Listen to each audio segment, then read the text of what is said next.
Today's guest is the Director of Career, Technical, and Agricultural Education in the Harris County School Districts of the state of Georgia. He's a longtime friend, and he is actually on the forefront of ensuring that jobs get filled in our economies. This is one of my favorite conversations I've had on this episode. Something I'm passionate about is the need for more blue-collar workers in our economy. And not just blue-collar workers, but more laborers in general. So I hope you enjoy this conversation as much as I did. As always, we'll be right back here next week with another interview for you to enjoy. So without further ado, please enjoy this episode and welcome to the show, my friend, Mr. Tyler Dunn.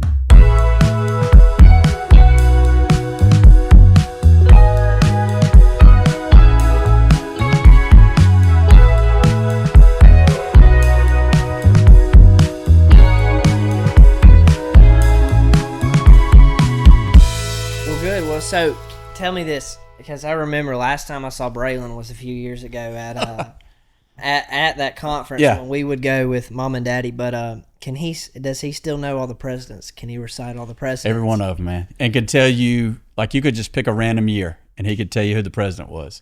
He could tell you from when they served to when they stopped.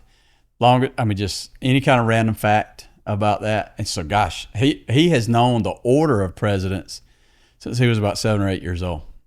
And we didn't do anything with that. He can read something and commit it to memory. And it's just, amazing how he can absorb that information. Know, and knows about like world history. Like his thing is world history. Really loves European history. Can tell you all about World War I, World War II, what started them.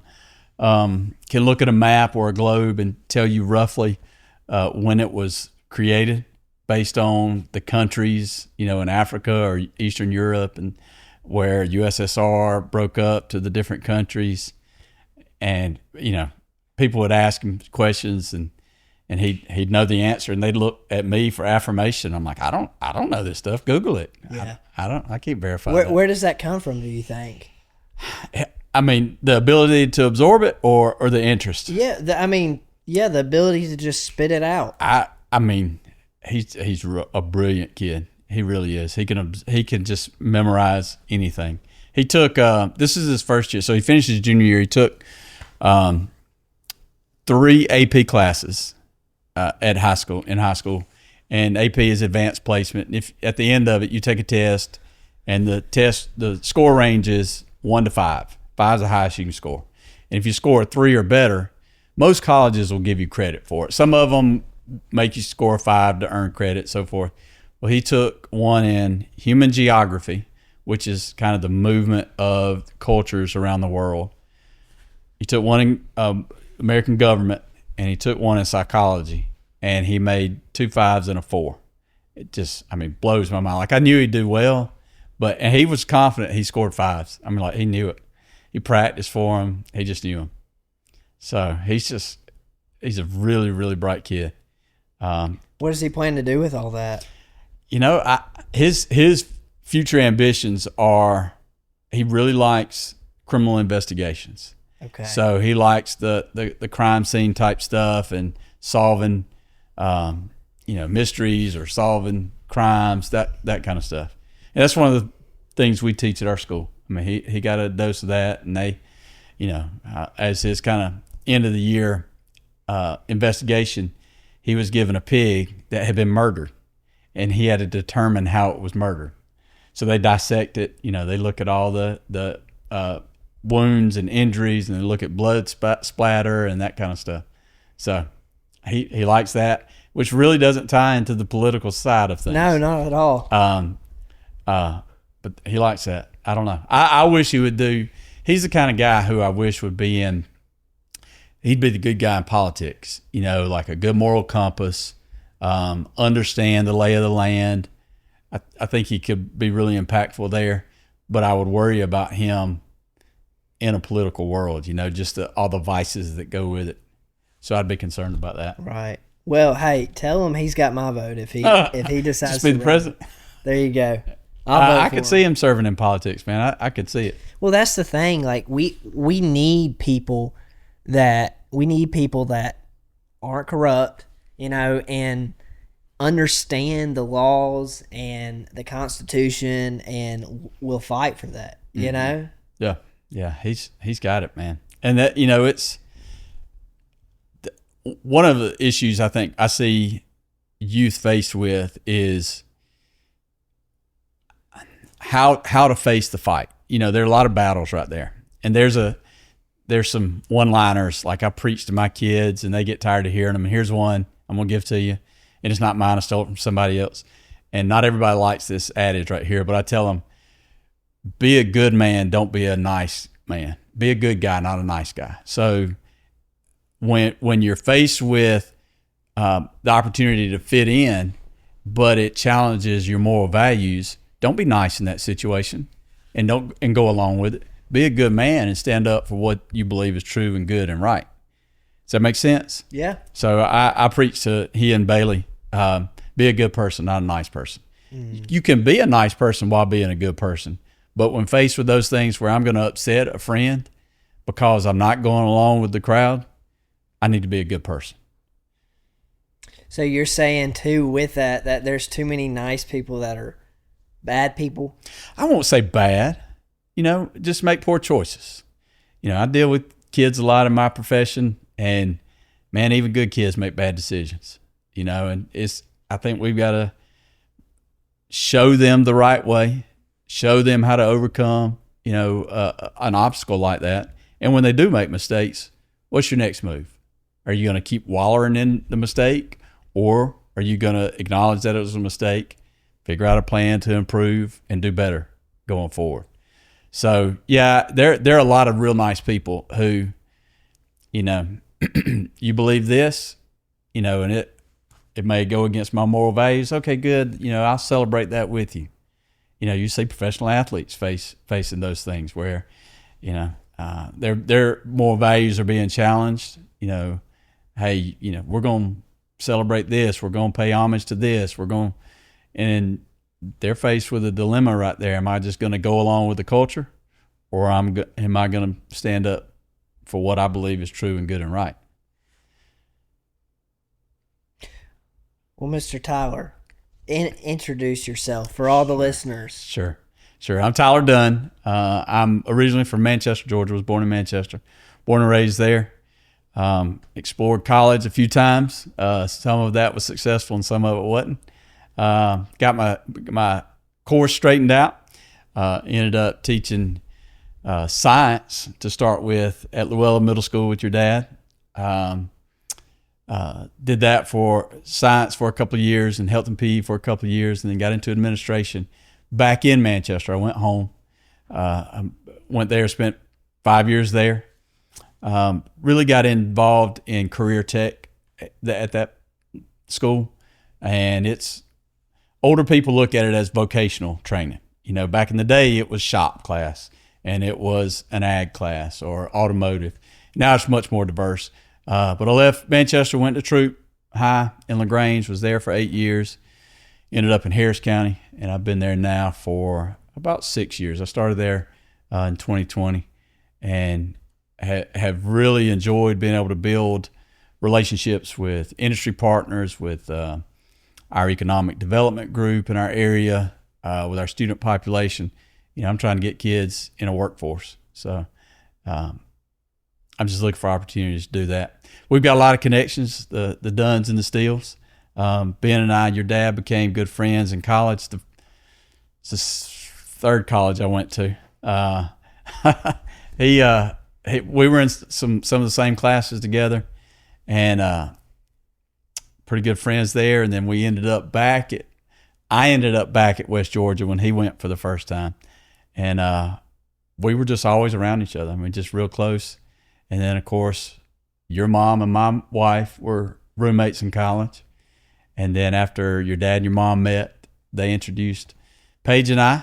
And occasionally Ben and I would take the 2-hour and 45-minute trip to Milledgeville to see them. And I can remember the first time I ever going there. We came and spent the night with Mr. Bob, your granddad. spent the night with him, got up the next morning, did some work on a deck. And then I'm just like, hey, man, I'm trying to go on a date right here. And Ben, you got me out here building the deck. But he just thinks he had to get done before we could ride to Milledgeville and see the girls. So working with, going to school with Ben, being introduced to my wife. Then we worked together. We all worked together at Luella. Your mom, Ben, and I were in the same building. Paige was in the elementary school right next door to us. So it was good times. I actually lived with your parents for about a month when I first got my job at Luella. Wow. They were living in an apartment in Jackson at the time. They were good to me. How crazy is that? So you actually married my mom's roommate then? Yeah. Mm-hmm. And they were friends in high school. You know, I just saw her parents just then and reintroduced myself to them and said, I'm, Paige Seeger's husband. Oh, yeah. So Sarah's parents were friends with Paige's parents. They all went to church together, grew up in church together. Oh, my word. I didn't realize the connection. I thought they were just college roommates. I didn't realize it went that deep. Yeah, they were friends in high school. Mm-hmm. That made stuff easier on you and Daddy when you want to go visit. Yeah, it did. It did. Y'all could hang out. And we knew so many people. Like I said, your dad introduced me to my wife, and then a month or so later, there was a get together. I was at a campus outreach project in Chattanooga, Tennessee, between Christmas and New Year's. It's called Christmas Project, and it's a Christian campus outreach ministry. I was coming home from that, and that was in Chattanooga. And he invited me to like a New Year's party that Sarah and Paige were all going to be at. So that was really the first time Paige and I spent much time around each other. And then a couple weeks later, we went on our first date. So yeah, take your parents out of the mix, and I got a whole different story to tell. So wow. Very, very tied in. I can remember, you in the womb. I mean, I remember when they got pregnant with you and when you were born. Yeah. Incredible. Now you're sitting here talking to me, having a conversation. It's pretty funny. Full circle moment. Oh, absolutely. Absolutely. It's great to see, what all you guys are doing too. You got a good thing going, a good career, good opportunities, and I watched how Ben and Sarah reared their children and that contributed to how I tried to rear my children. Not that we do everything the same way, but I can learn it. I can learn from everybody. That's right. Either I really like how you're doing that, and so I'm gonna mimic it, or I don't like how you're doing that, so I'm gonna make sure I don't do that. It's a good mentality to have. Yeah. That's up for me. That like I just, especially in my line of work, I want to get to the point where I'm just like, I want to be around successful people. I want to surround myself with knowledgeable people that know how to do stuff I don't know how to do, and that I want to learn from, if that makes sense. So if I want to learn how to plumb, I want to talk to the plumber on the phone. I want to get to know him. I want to work with him, whatever it may be, whether it's flooring, plumbing, HVAC, just like learn from all these people while I'm young and absorb it so I can kind of sharpen the arrows in my quiver. Can I ask you two questions there? So you said be around successful people. How would you define a successful person? A lot of people would say money. Yeah. But I guess I would say a happy, God-fearing family. Okay. And then also smart in business. Mm-hmm. Successful in business. And I mean, I guess that could be monetarily, but more of like just they've come from nothing and they figured out systems that, streamline their business, or they've been able to scale their business, and because that's what I want to do. So I want to learn from those people. Right. That's good. No, that's good. Second question. Okay. When you said I want to learn from the plumber and the HVAC and electric, what's your end goal? Where do you see yourself 10 years from now? What do you want to be doing? All of it. So, okay. So not like a GC type thing. Yeah, no, I would absolutely love to be a GC. But here's my thing. Like, I want to manage stuff, and I want to be able to say, go look at this job and be like, okay, this needs to be done, this needs to be done, this needs to be changed out, whatever. But I also don't want to do that all the time. I want to be in there and be doing the work myself. Because I love working with my hands. Right. That's just a part of it. So kind of a mix of both. And I guess A big role model for me would be my uncle, who I worked with for so many years, and he kind of does that. He doesn't have his GC, but a lot of times he can manage projects. Mm-hmm. Then also he's in there. He knows how to do everything and work with his hands. I don't think I could do like paperwork stuff and just manage all day long. I got it. And I guess I'd say morally too, like it just kind of, I don't want to be that guy that's always like standing around pointing for other people to do stuff. Mm-hmm. You know, I want to be able to, if I tell you to do it, I'm able to do it myself. I got it. Good. Sorry if I hijacked you a little bit right now. No, that's fine. It's rare when I get asked the questions, you know? Yeah. So. Well, and we'll get to it, I'm sure, but like, that's just part of my job. Like, I want to know where you want to be. What's your end goal? So what would you say to me with what I just told you? I'd say it's pretty hot on a roof in August. I can remember having that conversation with your dad in college when we first started being friends, and your dad being a framer, and him looking at the long term, thinking it's hot on a roof in August, and there's no pension in that field. So I would encourage you, and before we finish tonight, I'll talk to you about a Roth IRA, and you probably already got it. I've already got it. Super. I've been doing it for about 2 years now. Who's managing it? Who do you have it with? Edward Jones. Yeah. I tell people all the time, there's three I recommend: Fidelity, Charles Schwab, and Vanguard. Okay. And so I don't know about Edward Jones, but I'd look at the fees that are associated with it. You might be able to find something with a lower fee. But I encourage kids all the time to plan for retirement. If you invest in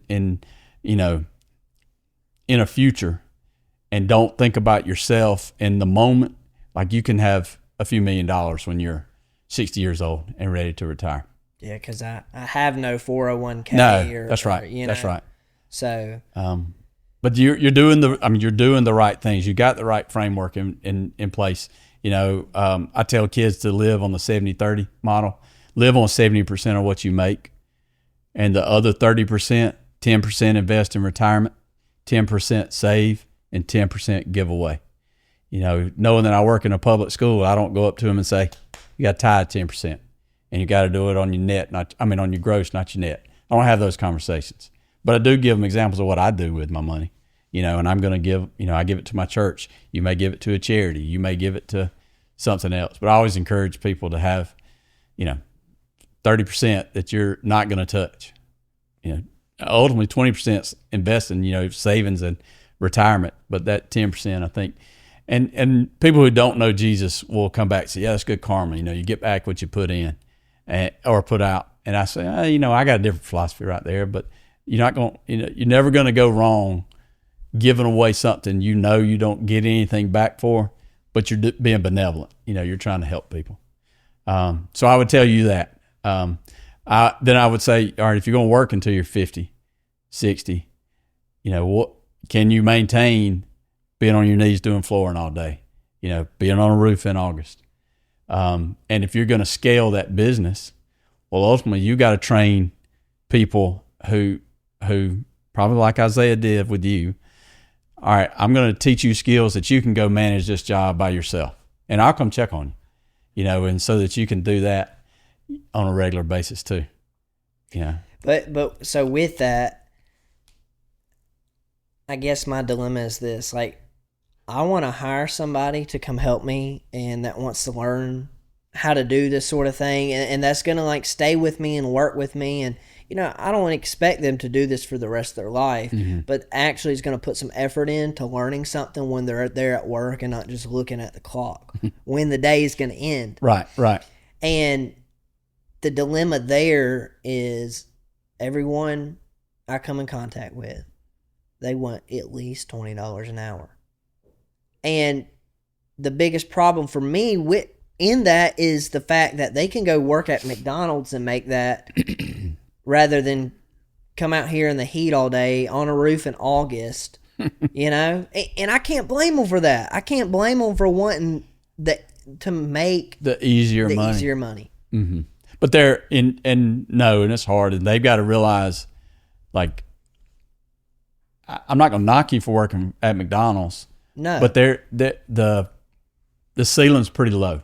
You know, you're only going to climb so far up that hierarchy. You know, whereas in your profession, you know, those are skills that you can. You know, the ceiling that doesn't exist. The sky's the limit. You know, if you want to build a 1,500 square foot spec house, or if you want to go into major industrial construction and build a 40-acre manufacturing plant, you know, there's just a lot more opportunities to grow over here.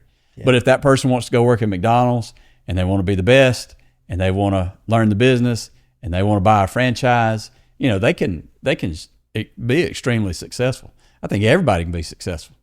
You know, if you've got the work ethic, you're willing to learn, you don't mind, you know, suffering through the tough times. There's a success waiting on you. You know, the cards can fall in a very beneficial way for you. So it's just a matter of what they want to do. But you're talking about people for the most part. And this is an issue we have with workforce, that people don't want to work. You know, they want to do, your kind of work's hard work, and $20 is probably not a crazy number, but you probably had to work and build a lot of skills before you were really making $20 an hour. Sure did. And they just want to walk in and get it because they're entitled, you know. I think kids today want to live the lifestyle their parents have provided for them in their first job. You know, you live in a beautiful home, you've got a nice, you know, house, land, you know, but your parents worked really, really hard to invest, to build this, to save, and they didn't start out like this, you know. So I want kids to realize they got to start on the lower level of the ladder before they can live this lifestyle. What's the biggest cause for the lack of motivation to work in my generation specifically?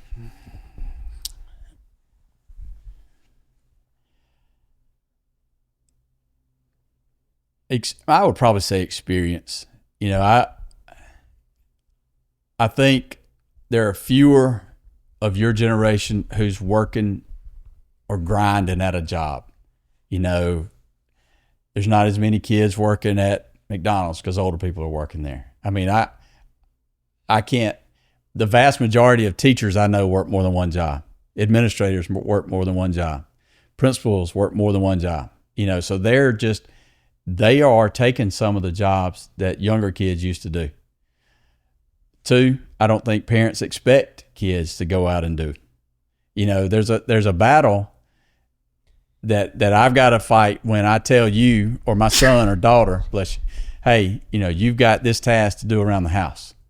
And what do most kids say, or a lot of kids say? No, or I'll do it later, or pitch such a fit about it, put up such a wall against it, that so many parents will just say, I'll just do it instead of fighting the fight.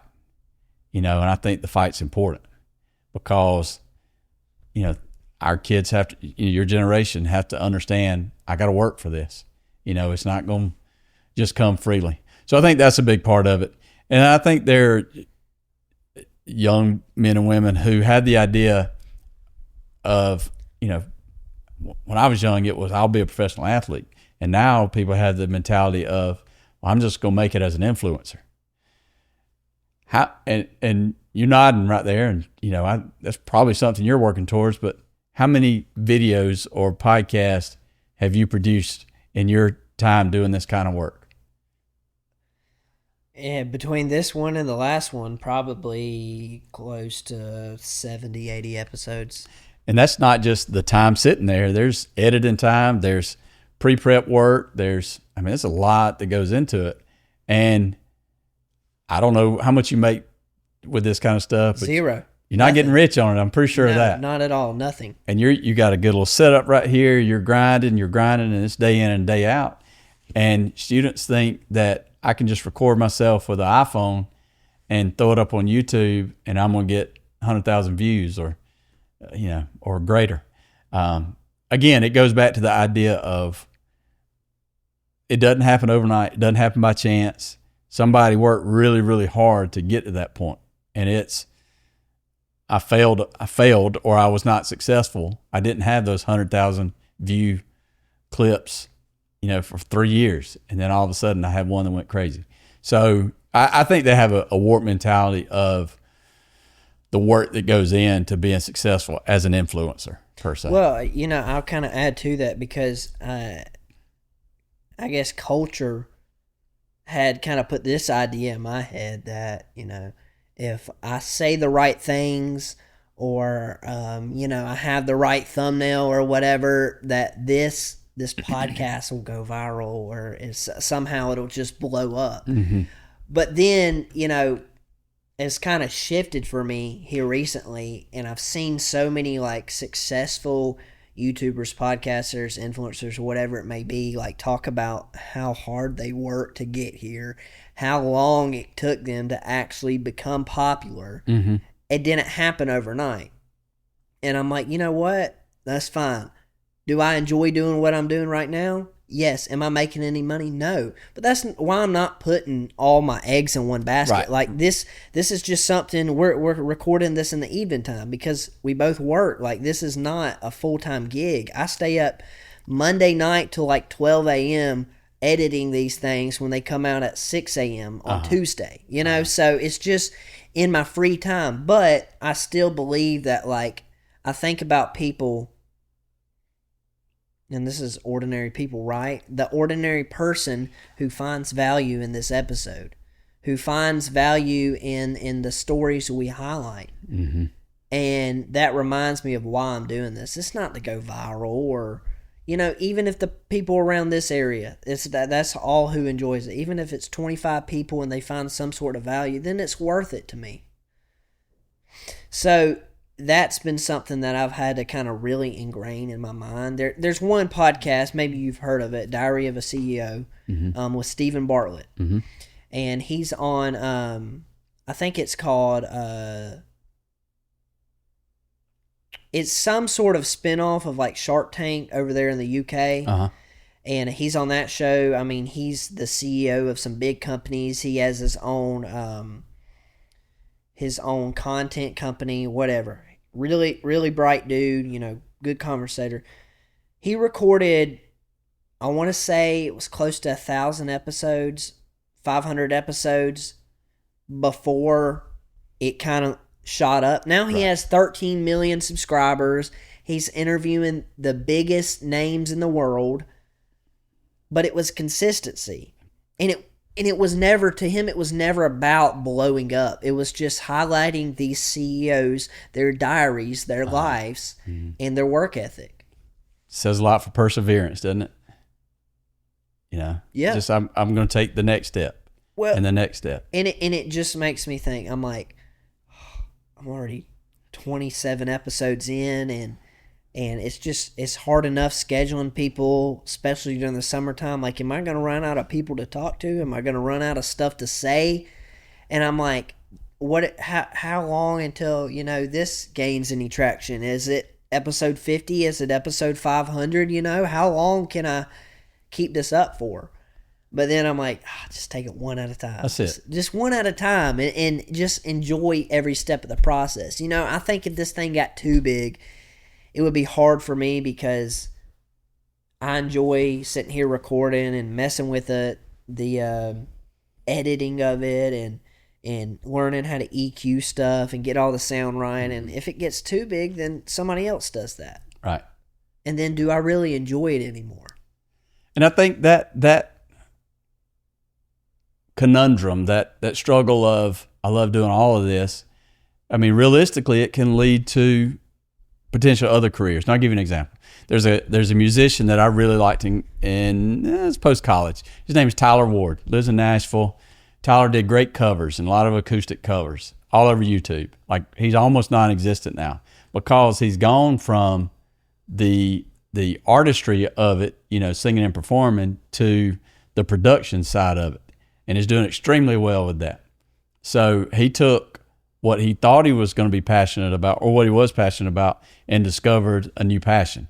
And that is how he's making a living now, is doing the the production of the music, not singing, not performing. And he does some really cool stuff, but it's all on the back end that nobody sees. So he's discovered new passions, and if it's the editing stuff that you're digging, audio, video, whatever it is, I mean, there's a future there, YouTube University, baby. That's it, baby.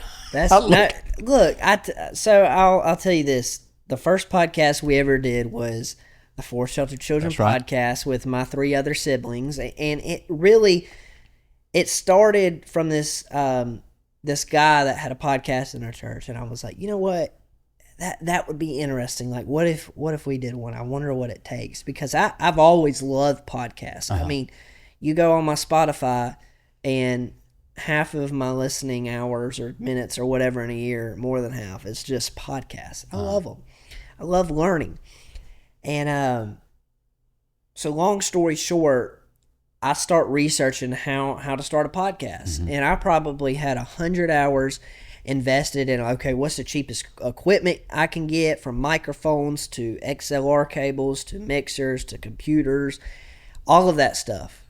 Like 100+ hours on YouTube just learning how to do it. And I figured it out. Mm-hmm. And like everything's self-taught. I don't know any other podcaster that really does it. And so it's just been me trying to figure stuff out. But from the time now doing it, and I'm not saying I'm good by any means, but from when I started, just from the technical side. Right. I mean, it's been a huge jump. Right. So... Right. Well, you don't have a couple of cell phones sitting here filming. I mean, you got good equipment right there. Yeah, and that was even a process of working up. Like, sure, this stuff's expensive, and like I said, you're not getting paid for it. No, so it's just like, okay, save up. So if you want to advertise, make sure you contact Levi Steele. That's right. Well, we need some sponsors on. That's it. But no, it's that's really cool that you see this so often. I'll give you a recent example, and I'm not going to know the guy's name or anything, but there was this guy that I believe during COVID or the lockdown, he learned how to what's that 3D animation software, Blender or something like this. Okay. Anyways, he created this like spin-off series, this called The Backrooms. Okay. And he was a YouTuber that did this, and he just produced a Hollywood level film for like $2 million that's like selling out theaters right now, all because of some skills he learned off of YouTube. The curious mind can create some great things.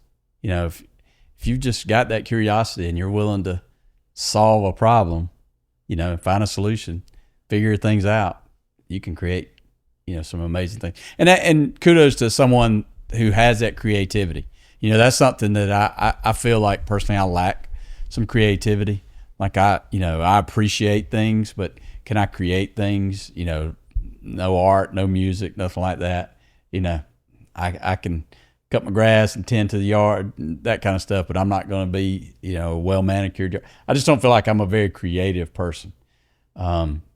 I look for places to help. So to see somebody who is creative, is looking for a avenue to demonstrate their creativity and put in all that work, take some gambles. I'm sure, if you're investing $2 million in something, you don't know what you're going to get. Your equipment right here, you've invested a lot in it, and you're not gambling on the future because you're not counting on it, but you're not expected a return on this investment. Right. So kudos to the creative people who are willing to, hey, I've got this idea and this passion, let's produce it. And then we get to enjoy it. We get to absorb it. I think everybody is creative in a sense. Think so? Yeah, I really do. And we all have different ways of expressing that. Everybody has a different creative outlet. You're right. Like you mentioned cutting the grass. Something as simple as that, but if you're crazy into that, yeah, and you're really detailed about how straight the lines are, and the fertilizing of it, if you pick up the clip ends, and then how many hours of sunlight, water, whatever it may be, No, I agree. People are that way. I'm not. That's not me. And you say that everybody's got some creativity in them. I'll concede to that. perhaps mine might not be channeled the best way. I'm a pretty witty guy, and I'm pretty quick on things, and sometimes it's good and helpful and beneficial to those who hear it. And other times it's a quick little jab. So I mean, maybe I'm creative in my comebacks on things. Yeah. See, exactly. You're creative in the mind. Maybe so. Yeah. What was that dynamic like between you and my dad? Y'all are both pretty witty. Yeah. It made things really, really entertaining and interesting. And, we've got some great stories, some funny stories together. Probably not all ones you can tell here. Oh, no, they're not. But I mean, we played really well off of each other. I could do things to really tick him off, and like I knew what those things were, and then he could do things to really tick me off, and he knew what those were, and there were times that we'd have to spend a little time apart from each other to let the dust settle a little bit. Never any hatred or anything like that, but there were some frustrations I'm sure shared both ways there. But it was great, and so I mean, your dad's really great at this. So often, our bantering came back to Jesus and the scriptures. And one thing I vividly remember was our joking perhaps got a little coarse, and maybe like potentially offensive to him or vice versa. And I can't remember the scripture, but he pointed out a scripture to me to say, coarse joking is not approved of. You can have fun, you can cut up and that kind of stuff, but when it becomes coarse and abrasive, we've crossed the line right there. So that accountability was great. I would say I certainly would have to be reminded of that. That's not I hear that lesson one time and I'm good. I need that over and over, and I still do, 20 years later, 25 years later. But it's memories like that, and then the conversations we'd have. I can remember sitting on the steps of his apartment, him playing the guitar. I don't know, great conversation. There's a lot to be said to who you surround yourself with. And I was very fortunate to be around Ben Steele for a long time.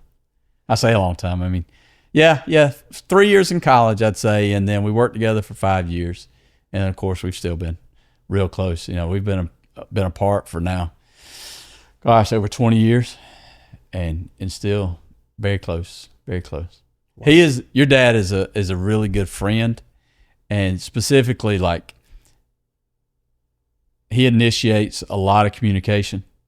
I'm more passive in terms of a friendship, perhaps, but Ben's gonna call me on the way to work. I'm the only person that's gonna call me with just a chat in the morning is gonna be your dad.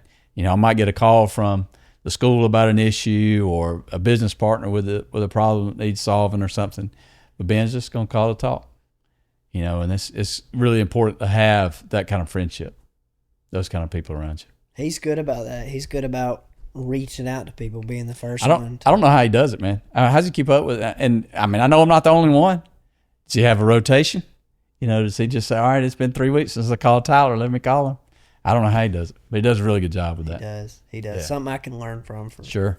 We all can. Yeah, I feel the same way. So often I think, and maybe this is the Holy Spirit, I'll think of someone in a moment and think, oh man, I need to reach out to him. And I don't do anything about it. And 2 weeks later, I get a call from them. And I'm like, God put it on my heart to call you. He probably put it on your heart to call me. And you listened, and I didn't. And so I try to be more purposeful with that. Yeah, more intentional about doing it when when the Holy Spirit convicts you. Yes. Well, I mean, Daddy's talked about that with us in the sense of like prayer. Like if you tell somebody you're gonna pray for them, like pray for them right then, because you're gonna forget. Don't wait. I love it. And it's right. Because I do forget if I don't. Absolutely. So tell me about growing up in Manchester, Georgia.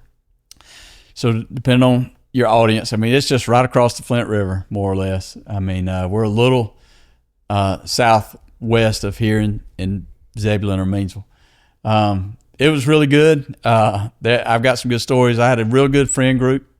I grew up. I've got an older brother who was about 3 years older than me. So a lot of his friends were my friends. We shared some friends. But on top of that, my mom taught at Manchester High School, and she taught in Meriwether County for around about 40 years. She worked in education there as a teacher and as a counselor. And so Manchester and Meriwether County is a real small community. And so she knows everybody. Her dad ran the grocery store in Manchester, so he knew everybody. So the community was just really tight-knit. We just knew everybody, and everybody knew us. My mom had great relationships with kids. They trusted her. They would confide in her. She was by the time I got in high school, she taught half a day and was a counselor half a day. So people brought their woes and concerns to her. And with that being said, she knew everything that went on, everything. There was no getting away with anything. When I told you I can learn something from everybody, good or bad, my brother was a little more mischievous than I was. He pushed the limits, but I saw him get caught, and my mom, he never got away with anything. My mom knew it all. So it was real easy when I was faced with choices of temptations. My mom's going to find out. So if I'm not willing for her to know about it, I'm not willing to do it, because she was going to find out. Even so much as she came to me one day, my locker just happened to be right by her classroom. Imagine that. And she said, "Tyler, are you going to so-and-so's party down at the Flint River?" That was a common place to go kind of hang out and party, was at the Flint River. And I said, "Well, Mom, I hadn't even heard about this party yet. But since you told me about it, can I go when I do find out about it?" She said, "No, because so-and-so and so-and-so are going to be there, and they're going to fight." I'm like, "So you should have just told me from the jump what all was going to play out. Don't even give me the option. Just tell me that." That's right. And so, that she just knew everything that was going on. So that was a unique dynamic, and I embraced it. I was fine with it. I was fine. My mom being there, I had a really good relationship with her. She taught me, in several classes. Probably the most trouble I got in high school, I had a football coach as a teacher, and he taught me algebra, and I would leave his class, and my next class was my mom's class, like diagonal from his. And very often he would beat me to her room to tell on me about my behavior in class. And it was deserved. I mean, it was merited. I deserved it. I was a jerk. And so the first 5-10 minutes of class would be me being chastised in front of my peers about my behavior in class. And so I made a choice at that point. I said, I can either be on point there, do what I'm supposed to do there, and not have to suffer this embarrassment, or I can just keep getting embarrassed every day. And I learned from that. I learned to shut my mouth a little bit more in that class. So that was really unique. Your dad will tell stories about me playing football, and back then Manchester was pretty good in football. I think they still are. I had really good experience with that. And then obviously that played into when your dad and I worked together and coached football together. We talked about those times and my experience in football and his experience in football. And I learned a lot in the relationships in sports. I wouldn't say I was a really good athlete, but I learned a lot of perseverance. I learned how to work hard in the heat.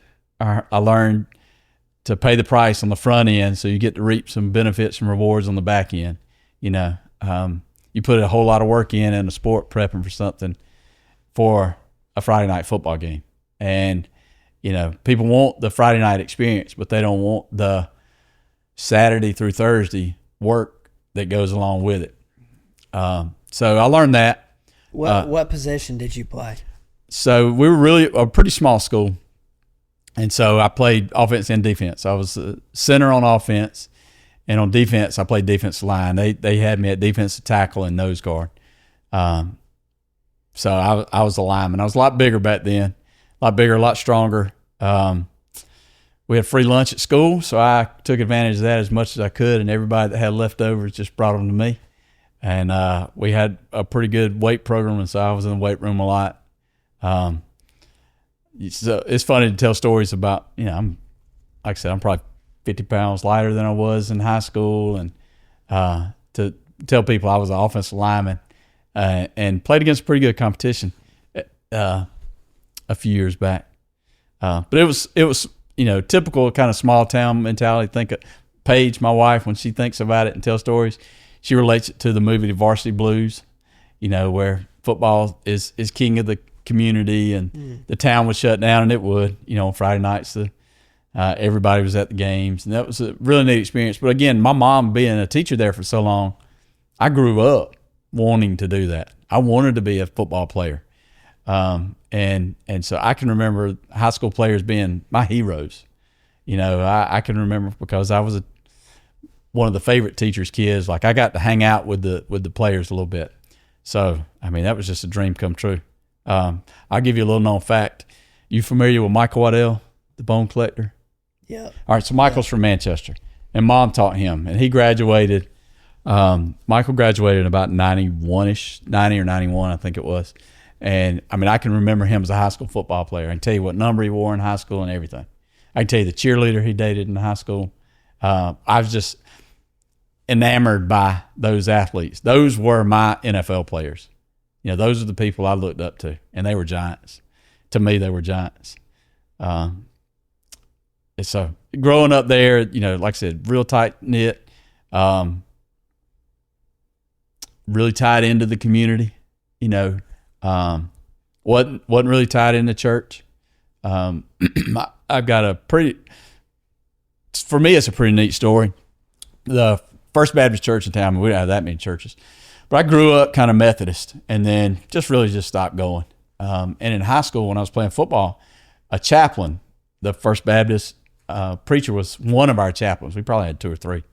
Was there, and he, in my opinion, he really showed me what it was like to love like Jesus. Like, there was no, when he and I would converse on the sidelines or at practice or at dinner, there were no pretenses. Like, his interest in me felt genuine, and it wasn't a, hey Tyler, let me tell you a Bible story, or hey Tyler, let's read this verse. He just genuinely built a relationship with me, and by his actions, I saw the way to live as Christ. And so as a 16-year-old, nobody else in my house is going to church. I'm like, all right, I'm going to go to that guy's church. Here's the irony, never got invited to the youth group, never went to the youth group or anything. They were very active, but I always went to church with him. And I still keep in touch with him. He's, like I said, 30 years ago. I've texted with him. I'm in a Bible study on Thursday mornings in Harris County. He lives on one end of Harris County, and I live on the other. I've invited him to our Bible study. So again, I think he had a genuine interest in my spirit, what I became. And so I don't know, I value being from a small town because of, I think it was easier to build relationships like that. My wife and your mom grew up in a huge town, and they had great relationships in their church. That just wasn't afforded to me. Let me rephrase it. I didn't take advantage of those opportunities if they were there. And their story is pretty unique. I hear stories about, they went to a real big high school, and like the head football coach, knew them all by names. And that's kind of surprising to me. So I've always thought living in a small town was it's the way to go, and it's what's good and best. And there's a whole lot of benefits to. I always thought, man, if I fall flat on my face, I know some people I can go to there that'll put me to work. I know somebody there who would feed me for a couple meals. They're just long-term relationships, and really those paid off huge when I went back to work at Manchester after I had graduated college and been in Henry County with your dad for 5 years, and went back to work in Manchester. To know the families, a lot of the people I dealt with were siblings of people I grew up with, or family. I had some that were children of them, but just knowing those families was really beneficial. So that small town community was very important to me. What do you think makes a small community so special? Knowing everybody. Again, not that I really didn't try to get away with anything in high school. I was a pretty straight-laced kid. but I just knew everybody everywhere I went. And some people would look at that as a disadvantage. You know, it played to my advantage. It gave me opportunities. You know, I can remember the first real job I ever had. A guy put me to work at a grocery store. My brother was already working there, and you know, had no experience. I was 14 years old, and he was willing to take a chance on me and put me to work. And I bet I worked at that guy's grocery store 3 different occasions. I worked with him for about 6 months, and then after summer school got going and I got a little more social and football, and so I stopped working for him then. About a year later on, went back to work for him, found a different job, left. And then after I struggled with college the first time, well, only one time I struggled with it, and pretty much had to go home and had to take a break from school, I went back to him, and he just always, you know, had a job for me, always willing to take a chance on me. So that meant a lot. Having my family pretty close by was pretty important. We're real close with our extended family. Like I said, my mom was born and raised there. My dad was born and raised there. So just a lot of connections right there. And those things, I think, have played well. They did really well for me. Now, I can flip it around and say, you know, the community I live in now is a lot bigger. School I work with now is a lot bigger than Manchester. And there's a lot of opportunities that we have in Harris County that Meriwether County doesn't have. And it's largely tied to population. You know, there's a bigger tax base, there's more students in one building, so we can funnel money to one place and have more opportunities for kids. Do you think a lot of towns have lost that sense of community because of this right here, a device, Sure. staying behind the device all the time? Sure. Yeah. That, and, you know, so many people believe that if we don't see eye to eye on everything, that we can't be close. We can't be friends. And, you know, for whatever reason, our country is dividing itself more and more. And I say country, that's the big picture. Our communities are dividing themselves, our schools, you know. And again, it goes back to being good versus, you know, being nice.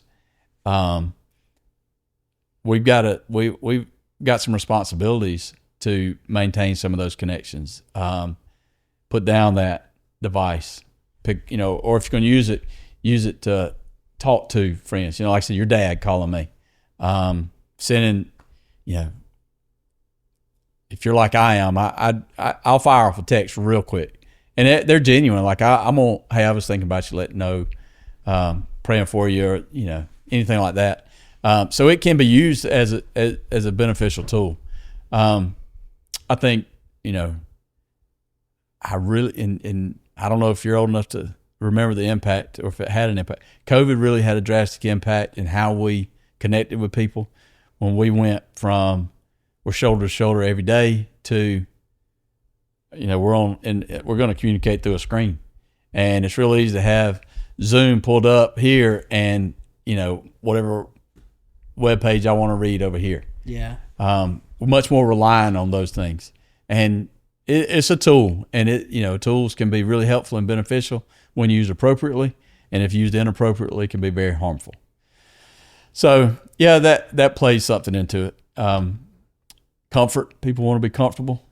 You know, people, you know, don't want to get out of their comfort zone and have conversations. So my family will disagree with this statement. I believe I'm an introverted person. Like, this is not super comfortable to me, but I'm willing to step out of my comfort zone, one, to experience it. You know, I want to be able to tell somebody, I was on a podcast. Here's the video right here. You can see this. And so I've done a lot. I am very willing to get out of that comfort zone. But my wife and kids will tell you that I'm not introverted because we go somewhere and I will work a room, man.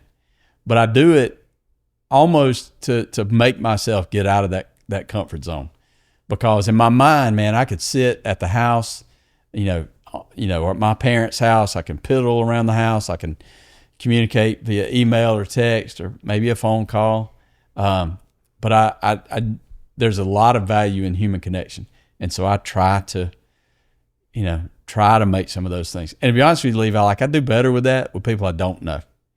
And that's probably not a real good thing, but there's some security for me in that, because even if they judge me, they're not going to see me again. So I'm more willing to take chances like that.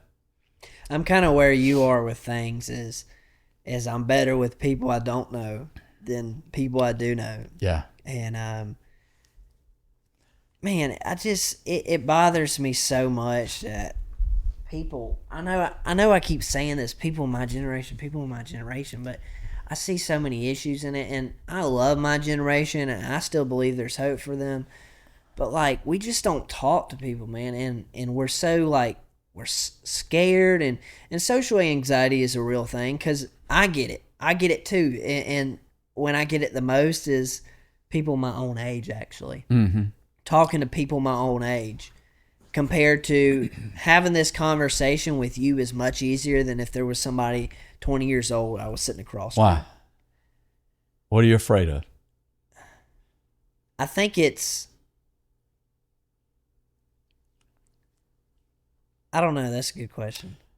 I'll offer this, because my observations with kids, youth, young people, is judgment. Like, will I live up to the standard that they currently have me at? Or if they don't have a standard, or a perception of where I am on the hierarchy, will I be lower? Will they perceive me lower than I value myself? That's my struggle.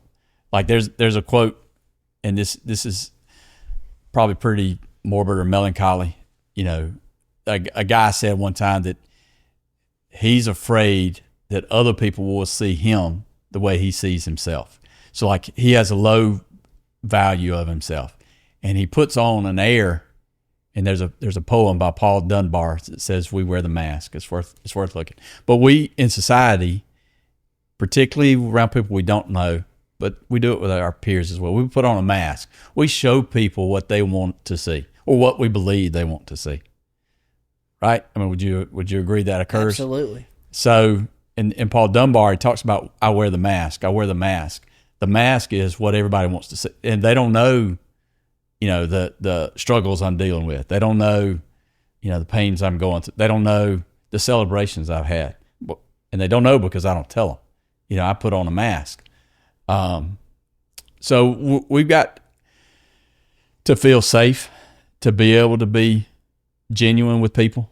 We've got to recognize that regardless of what somebody else's perception is of us, that our value is found in the way Christ sees us. And if I'm worried about what Levi Steele thinks of me, and I'm not worried about what Jesus thinks of me, obviously my priorities are out of whack. Now, it may make this more comfortable. It may make a social setting more comfortable or inviting or relaxing or humorous, enjoyable, whatever. But it's a dead end. So I would say that a lot of youth, and not just youth, you say your generation, man, it's mine experiences as well, and then the generations in between us do as well. I mean, and perhaps social media plays into it. I mean, we put pictures on Instagram for the likes. I'm not super absorbed with it, but when I open Instagram, I'm going to, the picture I posted yesterday, I'm going to look to see how many likes it has, who liked it. Oh, so-and-so hadn't even done anything with it yet. They're always on here, and I'm looking for value in somebody else's eyes. And so I think that's why we're scared around our social group, our friend group, or perhaps, people we know, associates, as opposed to, man, if I go to the mountains and I'm hiking and I see a dog, I'm going to go talk to those people or something. I'm more comfortable with that. Because I don't care if they judge me. They're going to form that opinion of me, and then we're going to walk away from each other and never encounter each other again. But I've got some tricks that maybe they'll remember me. And so there's this guy named Dave Ramsey. Dave Ramsey's a Christian financial advisor. You ever heard of him? Oh yeah. All right. So when people call in Dave and say, "How are you doing?" What does he say? Do you know? Because I stole this from him. No. He says, "Better than I deserve." And everybody just, because, when I say, "Levi, how are you doing?" You're typically going to tell me I'm good. So if I say I'm better than I deserve, I have broken the mold of what you expected to hear. And typically I get questions like, "Oh man, or responses, that ain't true, man. You deserve a lot." Or, "Not me, man. I deserve a lot more than I get." And if I can ever get somebody to open that statement a little bit more, "Why don't you say that?" And I have bracelets and I've given them away. You'll get one tonight. I say Romans 6:23, man. "For the wages of sin is death, but the gift of God is eternal life through Jesus." So the wages of sin is death. I'm a sinner. I deserve death. But because Jesus died on the cross for me, I have eternal life in him. So I'm better than I deserve. And I'll hand him a bracelet. And so I say that, and that's easier to do with somebody that I'm not going to see again. The lady cash register at Walmart or at the grocery store. Real easy to give her one. But I hope walking away that she'll remember that conversation. Especially if they wear a bracelet, that better than I deserve. Okay. All right. Romans 6:23. And I've got to get the scripture put on these bracelets, but it's a lot easier to do that with, again, somebody I'm not going to encounter than my friend who I know does not follow Jesus. I'm afraid of the judgment, the potential damaged relationship, because are they going to, if they know I'm going to talk about Jesus, are they still going to come around? So where's my confidence in that? What's people's response when you share that verse and give them For the a verse? most part, it's really good. They say, "I like that." I like that perspective. For the most part, it's received well. Can you tell when it's genuine or when they're just trying to get rid of you? Yeah. They'll if they're just trying to pass me off, they'll scoff at me, or they don't want the bracelet. That's fine. But you planted a seed. Yeah, maybe somebody else can water. I got again people who scoff at it, and people who I would know really well. At one of my jobs in particular, and the people that I work with now. I mean, once you work with somebody for a few years, and that's the generic response that they get from me. I mean, they just know that's coming. And that's actually how I started wearing bracelets. A lady brought me one. Said, "Here, I found this bracelet. Better than I deserve." And then I happened to give it away one night. The lady was like, "Man, I'll back up. Paige and I had gone to dinner with another couple, and we were walking around Columbus, and we hear music. And we can look down the alley and tell this is a private event. So we go up to the table where they're taking the tickets and stuff for the private event, and it's well over halfway over. And so I'm just talking to the ladies and the other guy that's with me. "Hey, what's going on back here? Oh, hey, we just heard music. We just want to come here. Who was playing?" They're like, "Well, how are y'all doing tonight?" And I'm like, "Better than I deserve." And one lady's like, "That's Dave Ramsey."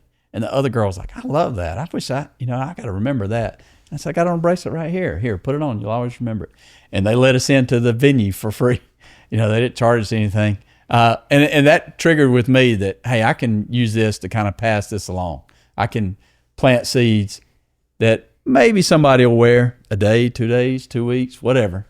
And they'll think about that, Like I said, for the most part, people receive it well. I've had nobody just brush me aside. Some people roll their eyes. Like I said, it's irregular, so some people roll their eyes. Or it can get you into private events. I mean, it worked out well. Praise God. Tell me about your job a little bit more. What does a typical day look like for you? It's really varied. I mean, so prior to my current position, I was really tied in with students. I mean, I was elbow to elbow with them day in and day out. And now I'm still around them all day, but I'm not intertwined with their daily workings. I work a lot with people outside of the school.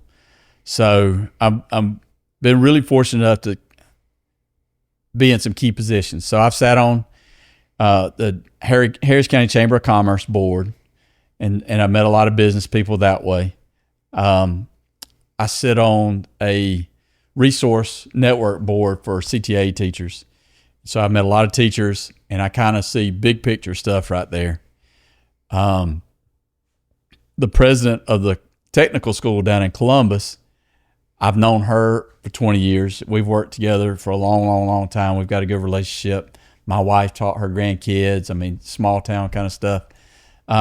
So my day might be anything from meeting with the industry people, like the one people most acknowledge or aware of Kia. So I might meet with Kia about building their workforce. So, and we try to start it with internships. You know, I'm trying to get the kids while they're still in high school to be able to go to work, like they go to school for 2 classes in the morning and the rest of the day is at work. So they're getting paid and they're earning high school credits. So that's more on the back end of things. On the front end of things, I consider myself building a workforce. All right. And you might ask yourself, like, how you do that? So, and it gets really in the weeds, but it's kind of techie and I kind of like it. So I look at what are the local or regional workforce needs.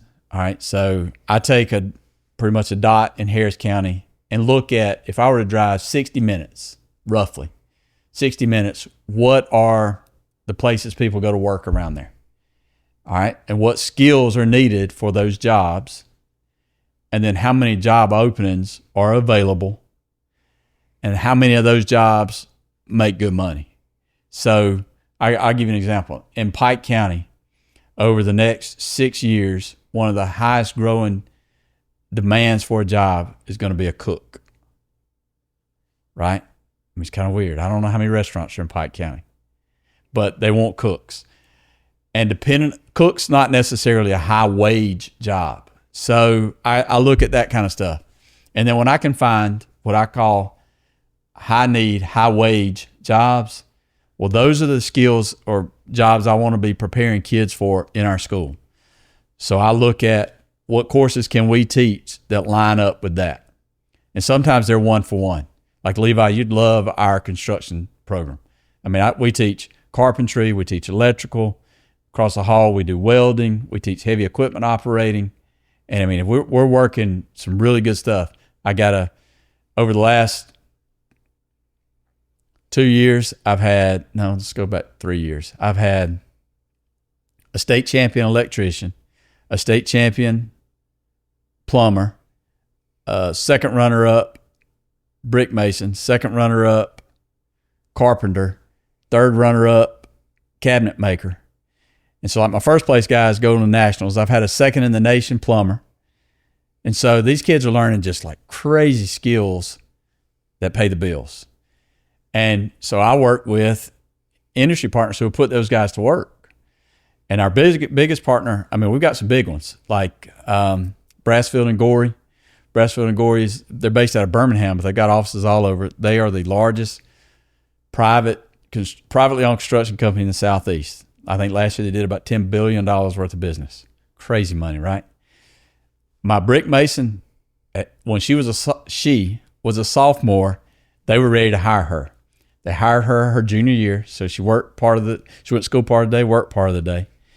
And now she's full-time with them. She's graduated now. She's full-time with them. And they have either 3 or 4 other apprentice or interns working for them. I mean, big-time jobs. Freeman and Associates. Freeman's a big privately owned construction company. They build a lot of schools and stuff. I've got a few kids working with them. C.W. Matthews is the largest. They do paving, so like all your road work. I mean, you're gonna see CW doing a lot of that. I see them all over. Yeah, you see the yellow circle with the CWM on it. Yep. So CW is based out of Marietta. When I got ready to offer heavy equipment, I called them or their outreach person and said, all right, here's what we're looking to do. Come see our lab. And he's like, all right, I like it. I said, here's, and industry people have money. Those guys have money. So I said, here's my classroom set up. It's not like we want it. We want to, tear a door in this wall, right? Connect these 2 rooms, put a door in right here and a window right here. But, it's kind of lofty. I don't know that we can pay for it. And he said, write a proposal and submit it to our organization, and we'll see if we can help you. And so, to me, it was a big ask. It was a $14,000 job. I was asking for half. They sent me a check for the whole thing. Yep. I said, here you go. Didn't bat an eye. Just they saw what we were building and wanted to invest in it. And they've put, I think we've graduated 3 classes with it now, and we've probably got about 8 kids working for them. And they know they're not going to get them all, but there's CW, which is all over the Southeast. We've got Meriwether Site Solutions right next door. They're putting our kids to work. Robinson Paving. So part of my day is building those relationships where, and I go to them and I tell them, I don't need money. I don't want money because I'm okay on money. We have been blessed with some grants and we have really good equipment. I just want you to put my kids to work or come talk to my kids, or come see if they're worth an interview or putting them to work. And so that's a big part of what I do too. So I look at what the needs are, what's in our area, what's high wage and high demand. I build those courses, and then I bring those industry people in to work with our kids and our teachers. So that's not a one-day thing, obviously. There's a lot of there's a slice to each of that pie that I eat each day. And going back to my introverted personality, doesn't mesh well with that. So I've really had to, make a conscious effort to build those relationships and partnerships. Do you see more kids wanting to go this trade route than a traditional college route? Yes. Really? Absolutely. Now, there's a lot that like the academic side of things, but there's a chunk that love what we do. Welding. Welding's super high demand for us. Construction's super high demand for us. Heavy equipment's got a pretty high demand. Why though? Well, like Pike County, parts of our community are real rural. So, some demographics about Harris County. We're about 35,000 population, so it's pretty big. But we've got 3 fast food restaurants in Harris County, and 2 of them are Subway. One is KFC in Pine Mountain. Red lights, you can count on your 2 hands how many red lights are in the community. A lot of large landowners in our community. Some famous hunters. Like I said, Michael lives there. Bill Jordan lives there. Jeff Foxworthy lives there. If you've seen the Masterbuilt Grills, the McLemore families, they live there. You've got a lot of people have their runaway farms are there. Like, what's her first name? Loeffler. She was a representative in Congress, I think it was. Yeah. She's got a Kelly farm. Loeffler. That's right. She's got a farm there. You just have tons of huge land. So there's a lot of rural areas out there. But we're right by Columbus and we're right by LaGrange. So there are pockets of city too. So you still got some of those blue collar kind of kids who are used to being outside. Our ag program's super, super strong. You got kids that are used to being outside. They've shown animals, or they've worked in gardens or done forestry plots or operated heavy equipment. A lot of entrepreneurs in the community, so there's a real core group of those people there. And then when I introduce our programs to 8th graders who are coming to 9th grade, I tell them real quick, y'all just heard all the stuff about the academic classes where you sit and take notes. I'm going to tell you about the fun classes. And they've already seen our simulators where they're $100,000 simulators where they're driving dozers. They've seen our virtual welding helmet and equipment. They've seen how we take learning and make it tangible. So there's a draw to that. And, I saw your eyes perk up when I talked about my girl who was a second place Mason. My framer, my carpenter who won second last year is a girl. So I've got some amazing welding young ladies, a lot of attention to detail. So we call those non-traditional students. It's incredible, though. It is, Levi. Super cool. It is. Like I've got a girl who, right after she finished high school, she went to work for a metal fab shop, and she builds trailers for boats, custom trailers for boats. They come in, they tell her what they've got. She pulls it out, she draws it up. She can take CAD designs and put it on a CNC plasma table and cut out stuff. I mean, it's pretty high. Some of it's pretty high tech, but she's just extremely attention to detail kid and gets it done. Tell me about the girl who's a brick mason, because brick masonry is not a glamorous job, and it's a dying art form. Very much so. And when Brassfield hired her, they pretty much said she won't lay brick for us, but she knows brick laying. So she'll be a great bridge from my guys actually doing the work, potentially cheaper labor, and the owners. She's going to be that go-between for them. Her name's Courtney, and Courtney got into the carpentry class, construction class, and I don't know if she's got a family background in it, but she picked up a trowel in September and won second in February. I mean, just was a knack. She just a knack for it, man. And Lars, again, attention to detail and following instructions. So when you go to these competitions, and we do competitions all over the state, they tell you what they want, and they even present a model. They'll have a finished product and say that's what the finished product looks like. So she studies that, and she studies the instructions and understands how she'll be scored. So, for example, one of the things they're going to measure you on is your highest level you get to in brick, because you got an hour. No, you got 3 hours to do the work. So there, you got on the clock, and you might have a 4-foot wall by maybe 1.5 feet deep. I can't remember. Yeah, you got those cinder blocks are usually the base layer, and they're 2 wide right there. So, they're about 6 inches. So it's probably 1 foot deep. Anyway, so she looks at the instructions and how are you going to score me? And then I'm going to perform to that level. One of the values you're going to give me is the highest level I make it. So when times get close, she's going to throw 2 bricks on either end, because all they're going to do is put a level on it. And she knows the trick of that and is able to get some more points right there. She's really neat. So like, she doesn't have mortar running down her bricks. Her joints are real neat. She cleans them up. Again, just attention to detail, following instructions. So how did she learn these skills? Like you said, she picked it up in September. So our teacher introduced it, and our teacher's not a brick mason. He's a framer. He's a carpenter. But it's part of the course. You get a little bit of everything. You get a little bit of plumbing. You get a little bit of electrical, a little bit of HVAC, all that. So in part of our experience, she played with it and she loved it. My guy's not the mason, so we called Brassfield, who we had a partnership with already, and said, "Hey, you got a brick mason that can come work with our kid?" Yeah, I mean, Red loves teaching young folks this kind of stuff. So I'm gonna send Red. I'll get him off the clock, a little bit early every Tuesday, and I'll send him to your school, and I'll pay him his time working with that kid.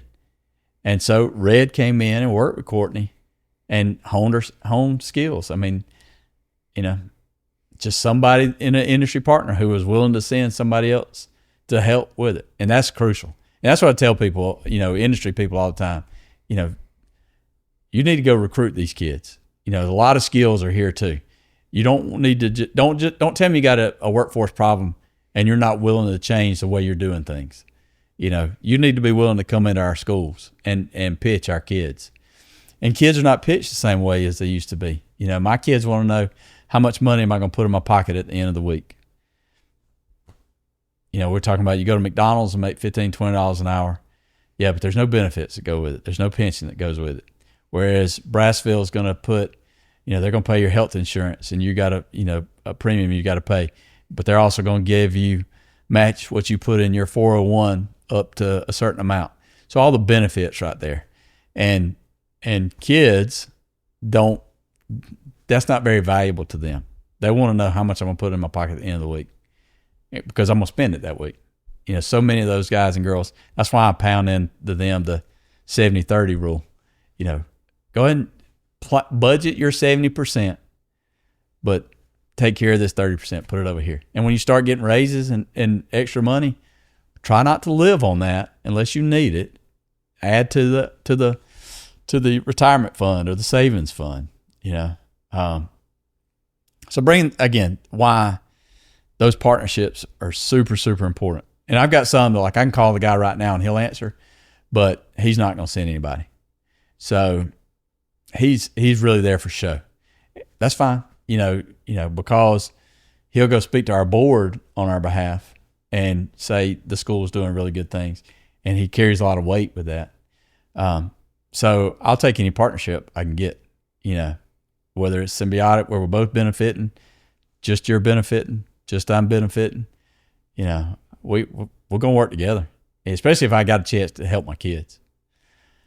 So I'm looking to get kids in a workforce, and some of it is straight out of high school, and some of it's post secondary. Some of it's they got to go to tech school. They need more certificates than we offer for welding. So I can offer welding certificates to kids like overhead welding, vertical welding, horizontal welding. We can offer all those certificates, but there are some others that they might need. Acetylene or some MIG stuff. So.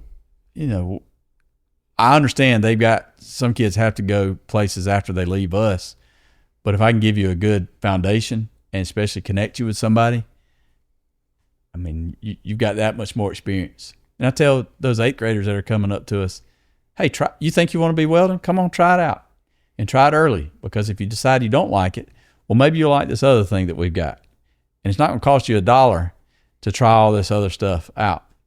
It's like the buffet. You come try all these careers out, and I promise you I got something that will relate to you. That's really cool, yeah. Mm-hmm. Yeah, I think I would have liked having something like that. And there again, that's Pike's the same way, and I can tell you who Pike County CTA person is, and they have heavy equipment there, and we've talked about that. But in Harris County, because we have one school, it's big. And in Meriwether County, you got 2 schools, and they're both super, super small. You divided resources there. Whereas I've got all my resources, quote, under one roof, one school. So the opportunities I'm able to afford people, the buffet's much bigger, the catalog's much bigger than a Pike County or a Manchester or a Greenville or even an Upson. They all offer similar things. I can just offer more of them. And that's one of the benefits of the bigger school. Now, you don't have the close relationship with the teachers and that kind of stuff, or all the teachers in the building. But there's some pros to being in a big school too. You mentioned the person at Pike County, Shane Moore. No, the lady I'm talking about is Jennifer Shepard. She's okay. No, Jennifer does. I think she's the director, which really that means you handle some of the paperwork. So I'm responsible for all the grants in our world, all the reports that have to be submitted to the state. It just falls on me. Jennifer, if I'm not mistaken, is also does work-based learning, where the students go to school part of the day and go to work part of the day. But then she's probably got some other folks under her, like the guy you're talking about right there. What does he do? I believe he runs the shop and teaches the welding and the heavy equipment operation. Yep. That sort of thing. Yep. And they have those teachers have a statewide group too, where they work together on, hey, how are you doing this? What kind of tricks do you have there? Like my teacher went somewhere to a conference and came back and was like, this is how I need to teach electrical wiring, the 3-way switch. I don't need to hook up my suicide cord, drop cord, and run 120 volts right here. I'm going to wire up this Milwaukee 20-volt battery and run all my lights and everything that way. My switches, my plugs, everything. And so he picked that up from somebody else in the state. So they work really well together. And I'm a big proponent for going to those things, and I pay good money for it, pay their hotel, their mileage, their food, to go to those conferences so that they can learn from somebody else. So I would dare say our heavy equipment teachers know each other. Our welding teachers know each other, have been around each other. What do you think's going to be over the next 5 years highest in demand job? Construction. From a labor standpoint, it's construction. Now, and this is the case for everywhere too. Healthcare is really big. There's a huge demand for healthcare workers. There's some technology, we think of technology booming, and it did for a while. AI is taking a hit, causing that to take a hit. There's less demand for it. It's not going to eliminate the tech jobs, because there's got to be somebody kind of doing the checks and balances, somebody verifying it, somebody telling the computer what it needs to know. But the Pike's the same. I looked at it today. Construction and healthcare are the two biggest demanding jobs, like career-wise. I mean, you can look at some industry stuff, like I said, cooks. That's not so much what I'm looking at. I'm looking at high demand, high wage, and those are the areas. And we offer healthcare at our school too. I mean, our and I'll leave you a pamphlet. Our programs are so vast, from what we've talked a lot about to graphic design. I've got 3 healthcare classes, sports medicine, and then what it's like being in nursing. I've got all the technology stuff, computer programming, cybersecurity, networking, teaching. I've got kids that are leaving high school and certified to go work as a parapro. Marketing, we do some marketing too. Firefighting, law enforcement. We send our kids. It's pretty neat. In April every year, our kids are finishing up the firefighting pathway. I mean, they go into a burning building. I mean, that's part of their end of the year assessments. We've got 3 Connexes, our local fire department, and we light pallets in there, and they got to go in and put them out. It's 800 degrees in there, and they're running in there, putting fires out. It's wild, man. It's wild. Crazy. And so, I mean, to say I love my job is not an understatement at all. I mean, it's so exciting, and it can be so varied. It's the all ends of the spectrum. What's the most gratifying part about your job? Seeing kids developing a career, finding something that they can go make a living with and provide for their family. And I'll one up that a little bit. Seeing kids find a career that is not just life changing, but generational changing. So we serve our schools. Our community has several group homes. The group homes have, I got boys group homes and girls group homes, and more or less these are young men and women who are in the custody of the state, not necessarily for behavior reasons, but let's say their parents just really fell on hard times, and or drug addicts or something, and they just could not provide for their children, and the state took them. They might put them in a home, and those kids come to our school, and so as you can imagine, they got some baggage that they're bringing along, and tough obstacles to overcome. Well, we've got a great kid who was a thorn in some people's side, but my heavy equipment teacher had it in his heart and said, I'm going to do everything I can to give this kid an opportunity. That kid now works for C.W. Matthews. He's been there with him over a year now. So we took a kid who very likely did not have a future himself. And if he'll maintain, which you got to pass a drug test, you got to show up to work, you got the normal stuff you got to uphold. If he'll stay with it, can really not just change his life trajectory, but when his kids are born, they're going to live a different life than they would have had he gone back to whatever he knew as normal. So that's really exciting to see a generational change like that.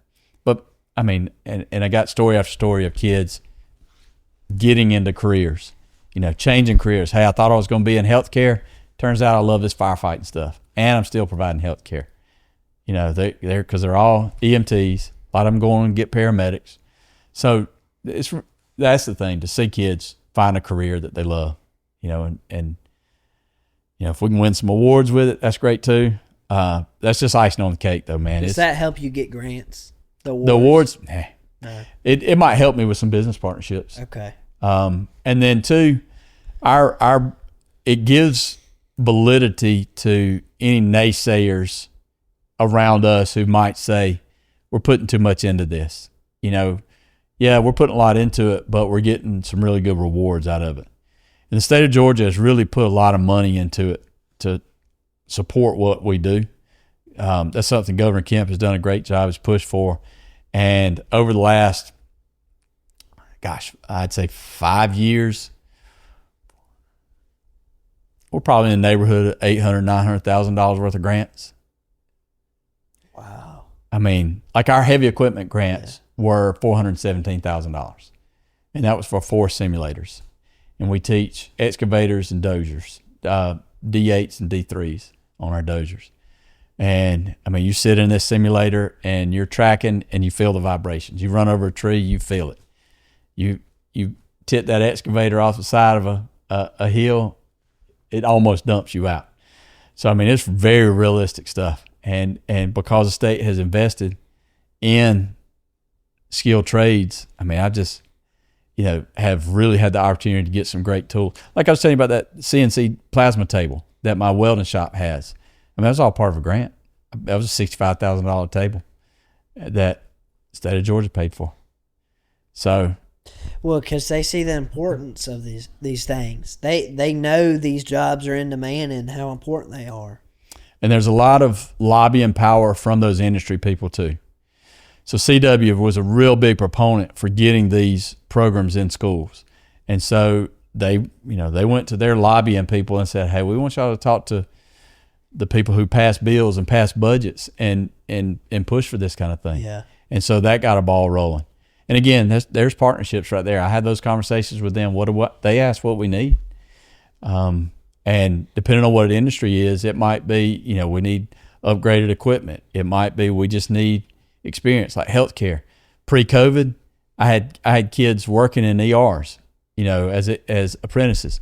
After COVID, I just got kids in over the last year into the hospitals. Now they're not doing as much as they used to, but I need those kids to go in and experience that, because you might think you want to be a nurse until you see somebody bleeding out on the floor, or they lost control of their bowels and it's on the table that you're working on.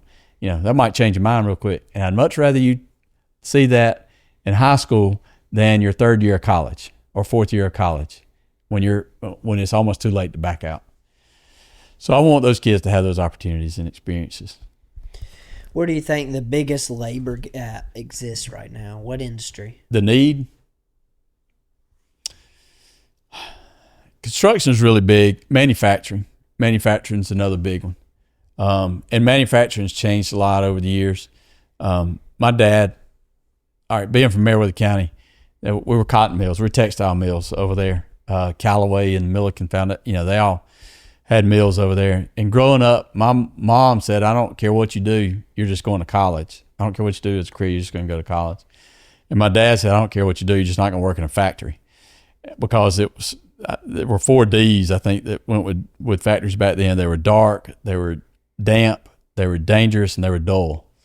And advanced manufacturing is vastly different now. When you go look at a Kia manufacturing, there's not a spot of dirt on the floor.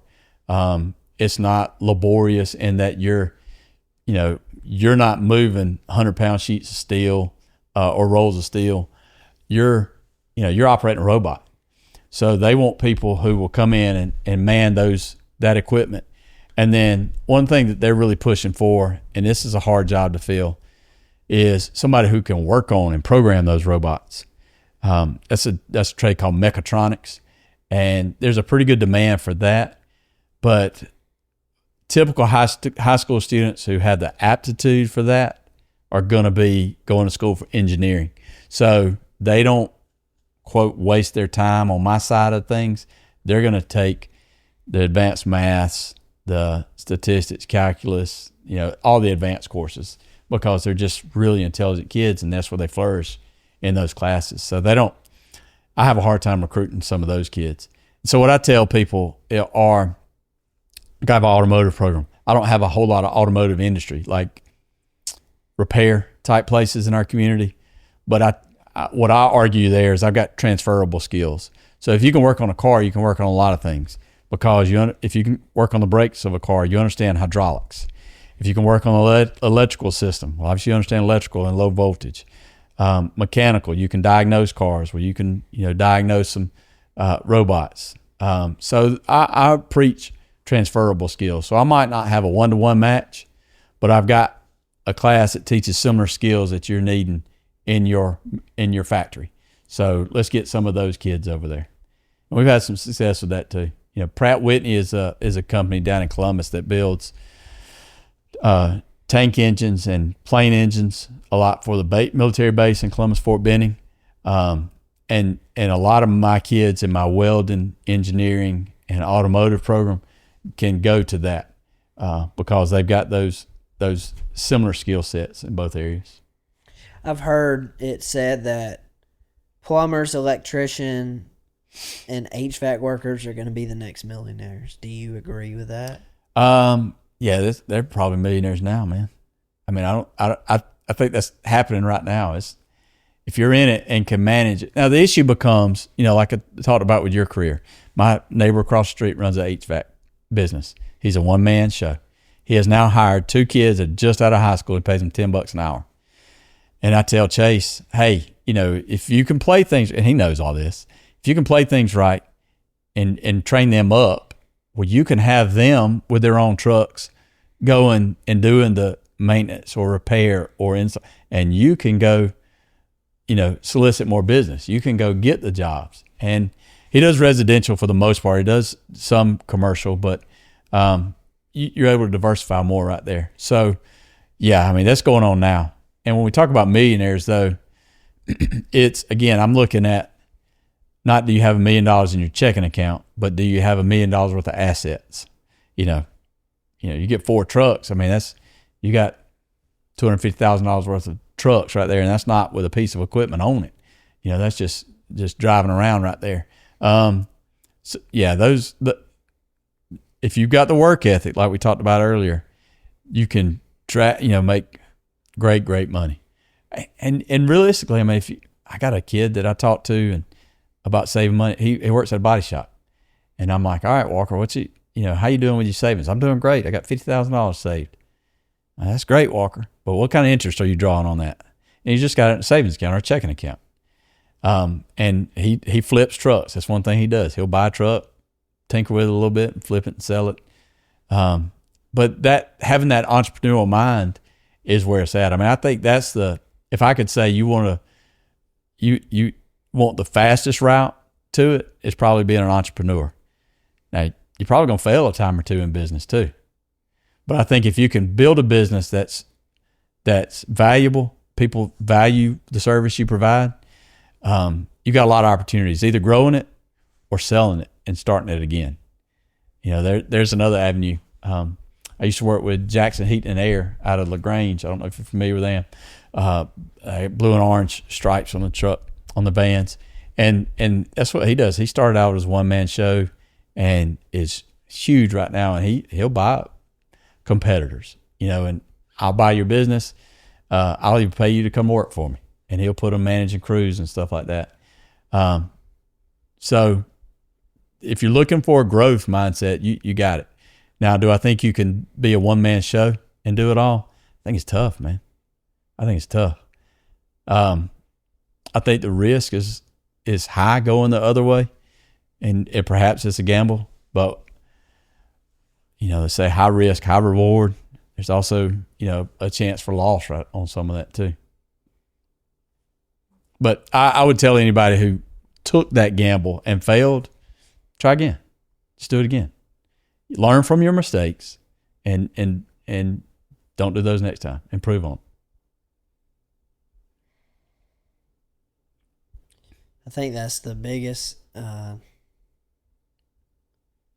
dilemma for me is what I offer, is it valuable enough? Is the services I provide, are they valuable enough to where people are willing to pay a premium or just even pay to have it done? So, I mean, I know you built a house, and I would like to hear more about that, but is your job more renovation type stuff? Is it new construction? I would say more renovation stuff. Yeah. So after knowing that you built a house, compare that work versus renovation. That's a pretty big gamble, wasn't it? It was. The new build side I like a lot because you know every step of the process. You know what goes into the framing, the plumbing, the HVAC, and you see it all go behind the walls, so you know where stuff's at. There's no surprises like there could be in a renovation. You go flip a house and you pull up some carpet and the floor's falling out. Unexpected expenses. Right. And so, yes, it's more expensive to go the new route and build new, but it can sometimes be more rewarding. There's more risk, but it's more rewarding. So some of the data that I look at for business, when I'm looking at things, is I look at, and this stuff's not hard to find, like how many new home construction permits were pulled for Pike County over the year 2025, for example. I think there were 77 homes or permitted homes for Pike County that year. And then you can look at the number of, or the growth rates in Pike County. How does that compare to the growth rate? And then you look at things like workforce in Pike County. How many workforce age people live in Pike County? How many workforce people come from outside of Pike to work in Pike, or how many leave Pike to go work elsewhere? And so while there are risks and gambles, if you have some info going into it, it can be a little more calculated. For example, if you know the average home sold for in Pike County, what that number was, well, that might give you some direction in terms of what kind of home you're going to build. So if the average home built or sold in Pike County is $250,000, is it really worth it to build a $120,000 home? Or is it worth it to build a $400,000 home? Or do you want to be in that $200,000, $250,000 range? So, yeah, there's still risks, but if you got some data, it can drive it a little bit and make it a little less risky.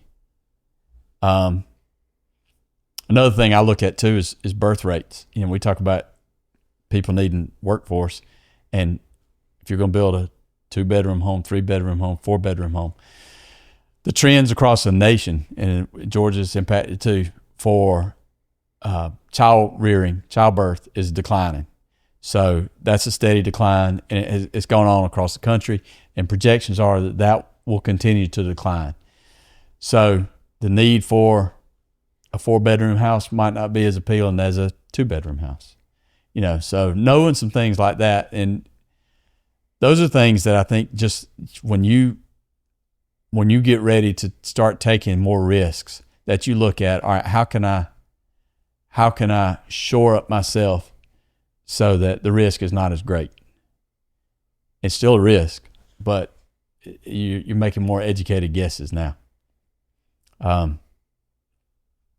So going back to my question of reno versus, building right there, and the value question, what skills does Levi still have that his competitors don't? And I don't understand construction, so I couldn't even begin to walk down that road. But as an entrepreneur, you got to set yourself apart and say, well, I do this and nobody else does it. Or so few people do it and there's a demand for it. I can remember when your dad started cutting grass however many years ago. He learned it from, I think he picked that business model from Brian Mitchell, who being cut with in college, and just saw how Brian did it and mimicked it, and, knocked on doors and had those, people he knew to say, hey, give me a chance, give me a shot at the bid, and took chances, really went, pushed himself in some of those areas. Some of those that had, I cut my grass, and there's a dollar amount that I would say I'm not going to cut my grass anymore. If somebody would do it for this low of a dollar, I'd give it to them. I'd give them that job. So figuring out where that is, and you're still able to make a profit. There's a whole lot to the business side of a skilled labor that people don't encounter, that they don't appreciate. My construction teacher would tell you real quick, he's a dang good carpenter. Dang good carpenter. Terrible businessman. He was in business for himself, and the business side of it drove him away from it. He said, I can produce a great product, but it's the business side of things. It's knowing I need materials, 4 days from now, so I better order it today. It's looking ahead, or, I'm going to finish this job in a week, and I need to be on this site over here, and I need all this materials laid down already when I get there. So just the business side of those things are tough. And I don't know, I think it's hard to balance your goal of doing all the work and all the business side of things. Because you say you don't like the business side of things. So can you find somebody that can do it for you? Can you hire somebody to do it for you? There's a whole lot that I don't understand about that industry. I've come to sort of enjoy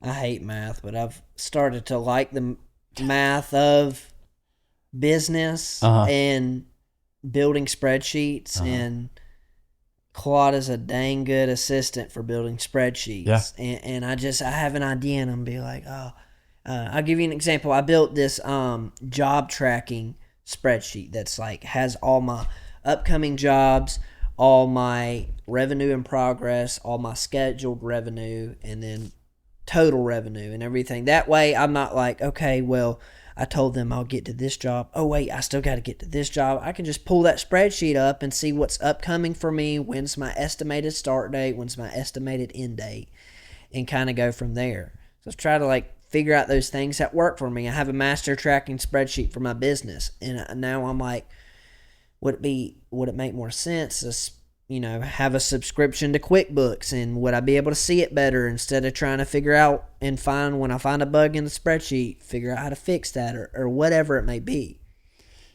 So do you ask people who are in the business, like Isaiah? I mean, do you talk to him about how he manages that? All the time. Yeah, good. All the time. So you got to learn from people who are, already doing what you want to be doing, Well, in some ways it's changed because, he'll tell me, he'll be like, well, at the end of the year, I'll just look at all the receipts and then I'm like, I can't do that. So for me, it's about once a month I have all my receipts in a, little bank money bag or whatever. I take them out and I just categorize them. I put them into folders, track it on my spreadsheet, and it's worked great for me, and it's kind of given me the ability to wrap my mind around the whole business and how it's moving, how it's working. But I'm also like, is this sustainable for growth? Right. How long can I be the man that sits here and tracks all this stuff?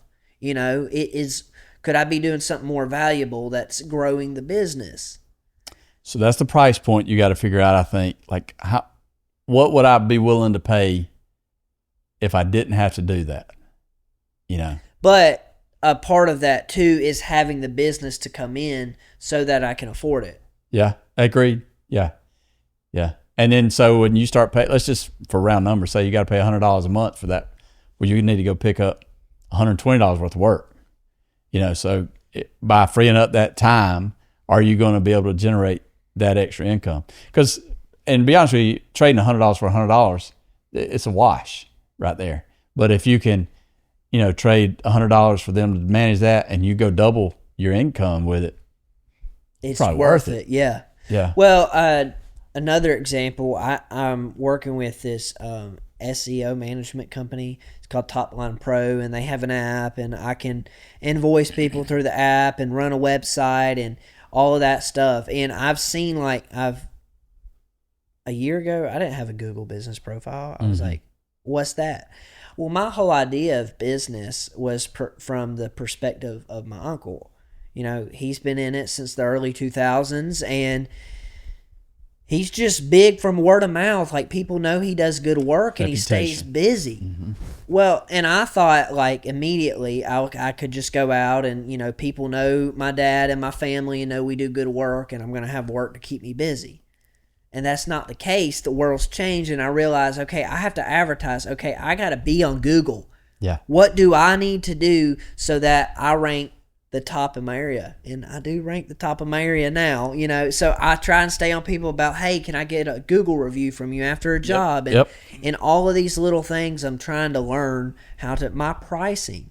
Yeah. I built a calculator with Claude, and it does my pricing. It takes my monthly overhead, it takes my profit margin, and it takes what I want to make an hour and the estimated hours it'll take, and it calculates all of that and the material costs. And so I'm trying to learn things to optimize. And did you use that on your bids? I do. Yeah, that's great. I do. Yeah, that's so I pay for me, I pay $20 a month for Claude and a Claude Pro subscription, and it does my job bids, it does stuff with podcasting, and it does just cool. random stuff. I have a random question about something or a problem I'm trying to solve, and it's been great. I've built several spreadsheets with it. I built that calculator with it, and I just testing the limits, pushing the limits of it, and it's only $20 a month. I mean, it's made it's tax write-off, right? Right, exactly.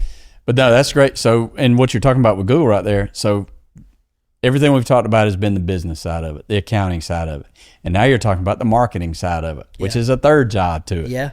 And if you're not marketing, nobody knows about you. I mean, you're 100% word of mouth, and that can only go so far, so. Right. Well, and that's another thing that I've thought deeply about later. I've looked into changing my business name because I went and sat with beginning of the year, I sat with a local business owner. He's his name's Dino Garage Doors. They're locally here, and so I was just like, I called him one day, pulled up to the office. I was like, "Hey, could I meet with you and pick your brain?" He's been in business 5 or 6 years, and the first year or two, he had a different name. It was like Georgia Garage Doors or something like that.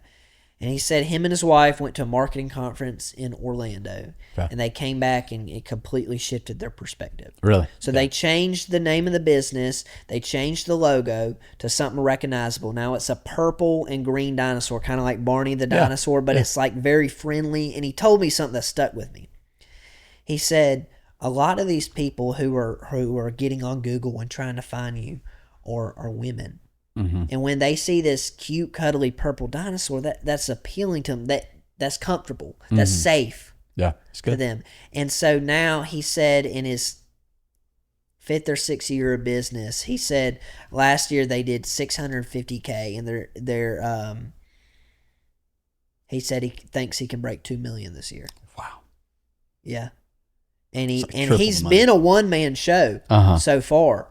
But now he's brought on a couple different technicians. He said I can train a technician in 3 months. Yeah.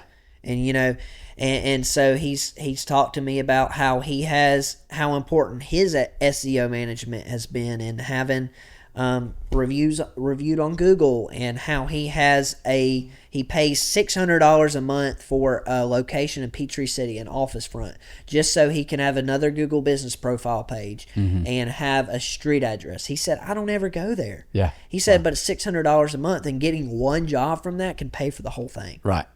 Now, his jobs are quicker. He can do one in a few hours, and they're a lot more expensive. Like profit margin's higher. Yes. Yeah. Much higher than something that I do. Yeah. But like the model is there, and I'm like, okay, how can I implement that? So in my business, I'm thinking about, okay, do I change my business name? Because he told me straight up, I said, be real with me, like shoot me straight. He's like, your business name sucks. He said it's too long, nobody's gonna remember it.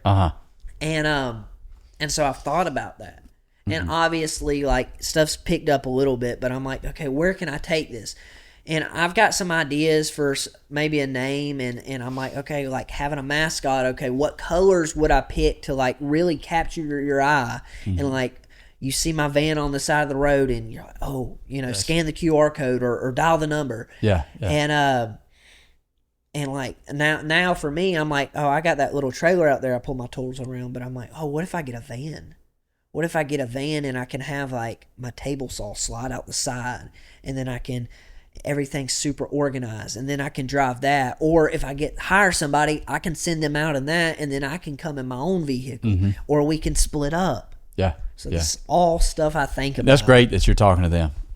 And that's something that, when you mention his higher profit margins versus what you do, I mean, think of all you have to offer, like what reno jobs you can do, and you probably have an idea which ones have the greatest return, right? Yeah. So what if you pushed that?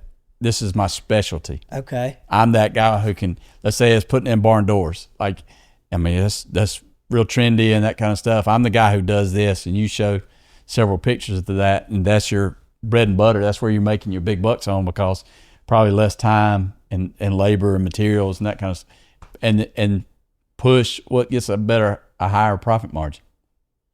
I mean, that's what, when you saying what that guy was doing versus what you're doing. I mean, because you're not, he's doing one thing, he's installing doors and, you know, that kind of stuff, or a few things, but you're doing everything, right? Yes. Everything. And so, I mean, you're a quote jack of all trades, and I won't say master of none, but it's hard to be a master of all of them.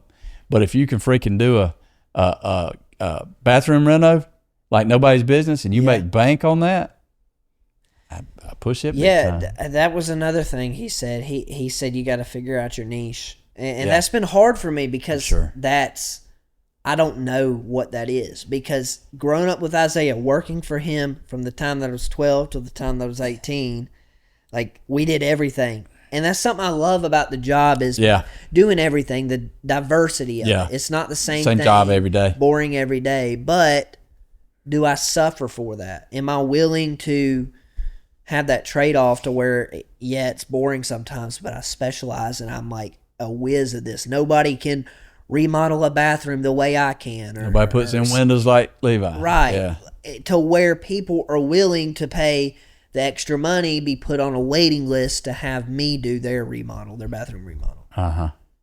And that's a business model that, I mean, I wouldn't think through those things, you know, but you talking to those people, and fortunately they're willing to have those conversations with you.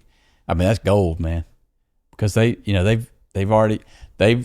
stumbled and failed at some things, and they can save you from it. Or they might tell you, hey, you're digging yourself in a hole and you don't realize it yet, but if you'll change direction right now, change your name, you know, change your marketing strategy, it's going to pay huge dividends.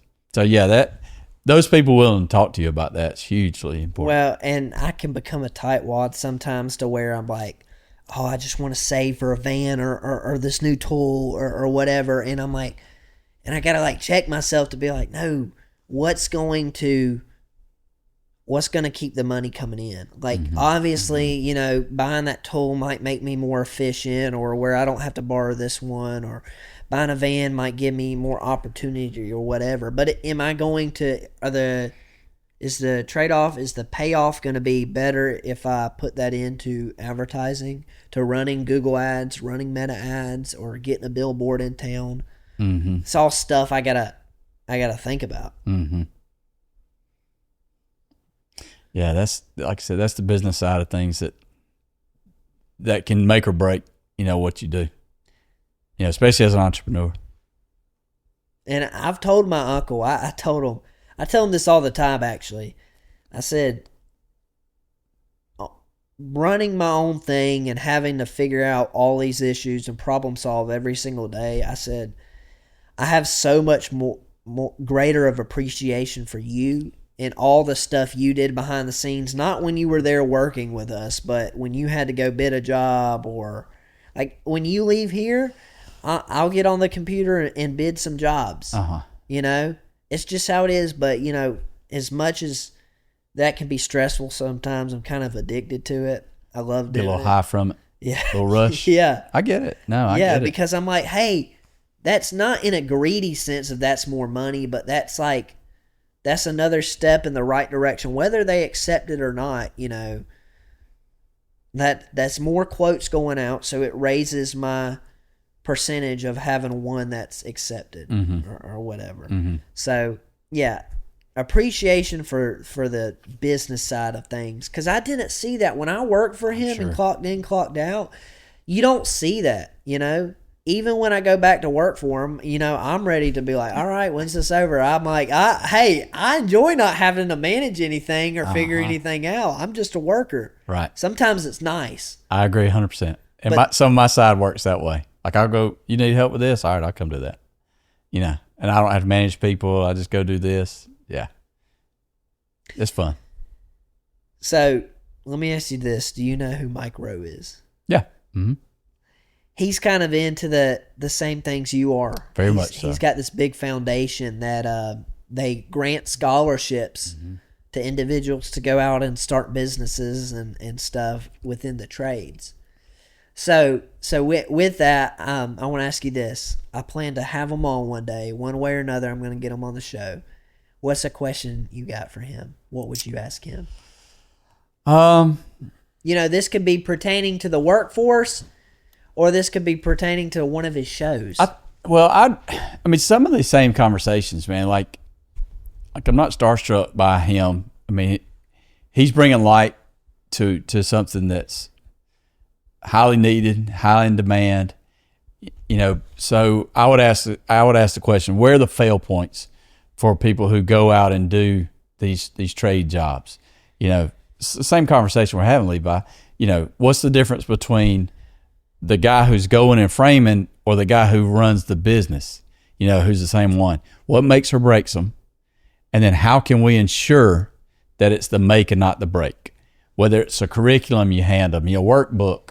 Hey, you're going to start your business. Can the Mike Rowe Foundation create the idiot's guide to running a business? A trade business, or the online class or something. Can the Mike Rowe Foundation figure out a way to make sure if they produce a good product that they're going to have a good business? And there's no way to guarantee it, but it's the things we're talking about. It's highest profit margins, it's marketability, it's building a fan base, for lack of a better term, people who are going to go out and sing your praises. I think that's what the answer is. But that's what I'd ask him. How can you help somebody who likes laying brick to ensure that they're going to have a good business? What's the transition from just a laborer to a business owner? And maybe not even transition, but just do them both. If possible. I'm sure there's research that you could do to say the percentage of people who do them both, who manage their own business and are their primary workers. What's the percentage of those who make it 10 years? There'd be some research that on a bigger scale, you could figure out some of those things.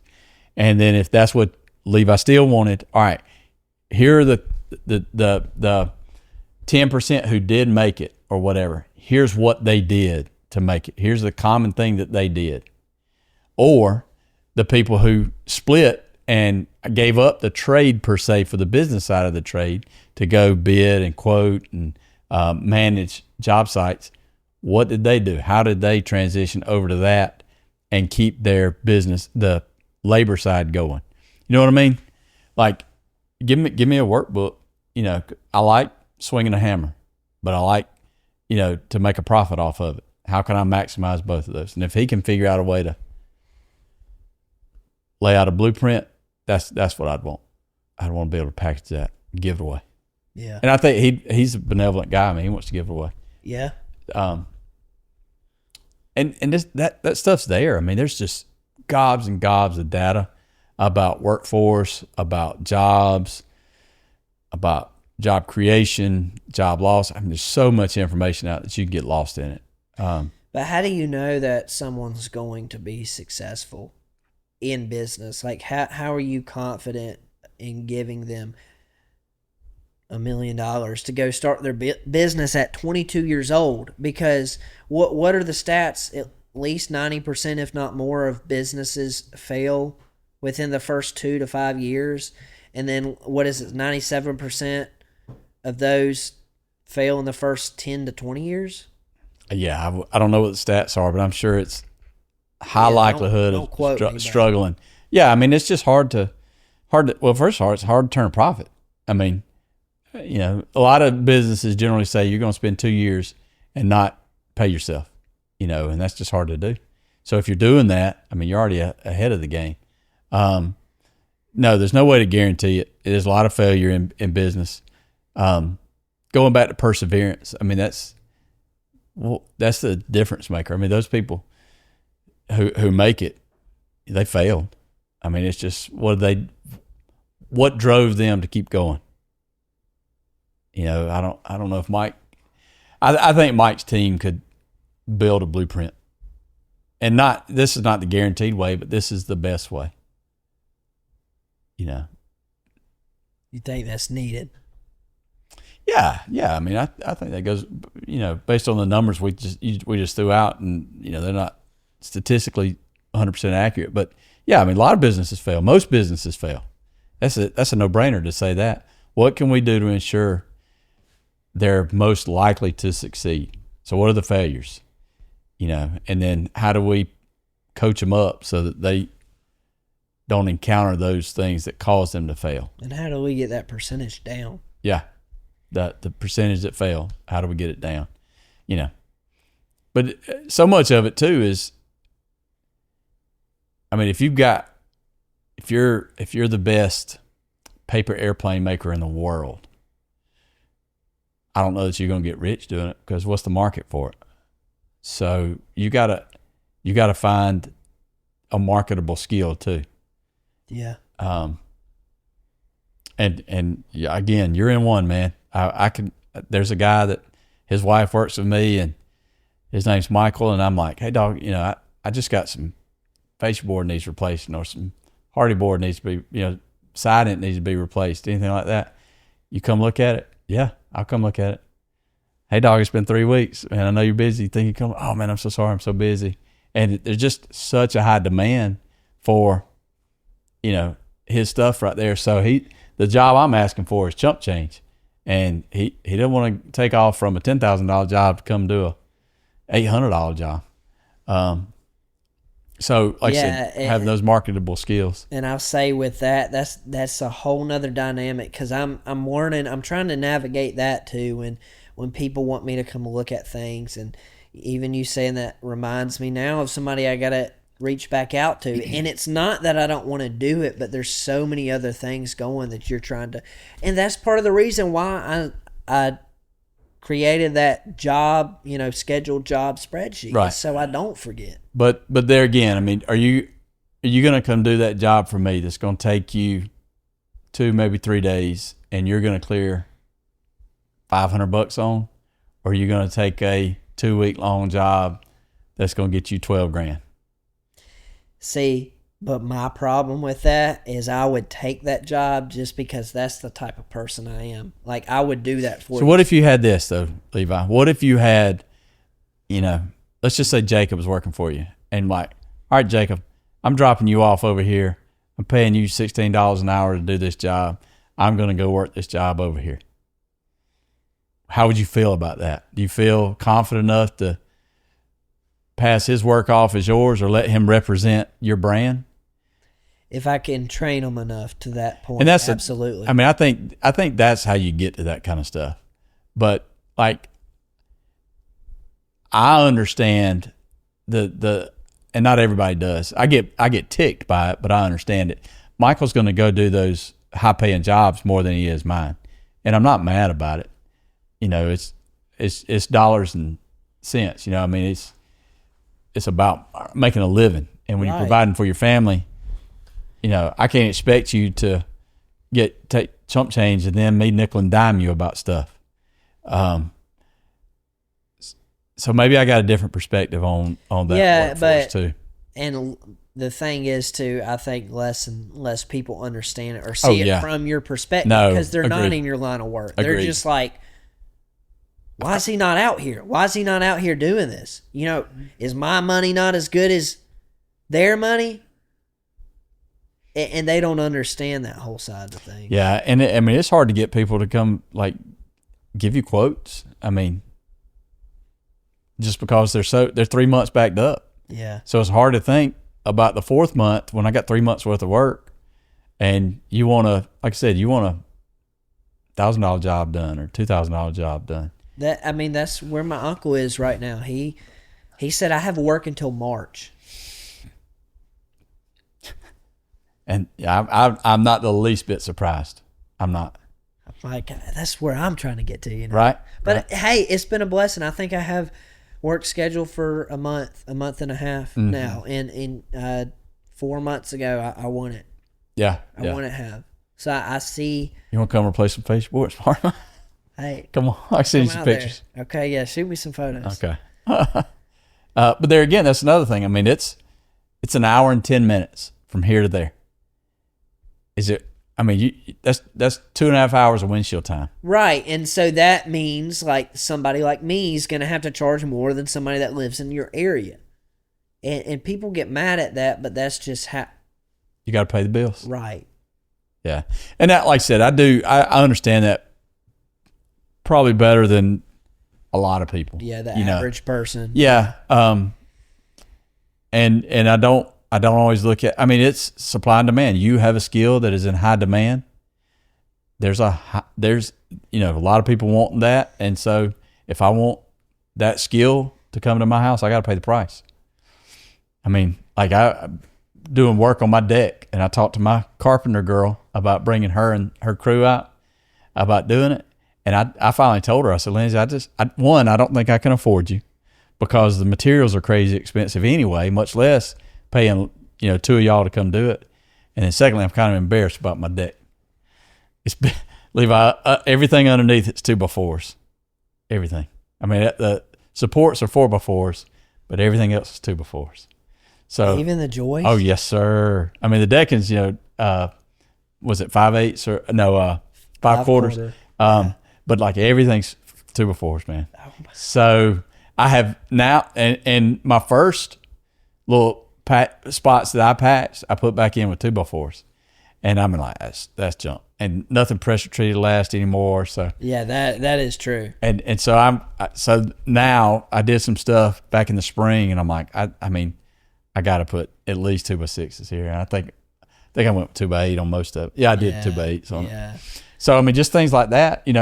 The guy who built that deck to start with skimped on it on materials, and now I got to come back. You got to pay for it. Yeah. So yeah, and that's part of what I'm trying to do with my business is there's a stigma around people in my industry that they're drug addicts, chain smokers, drunks, and just lowest of low people.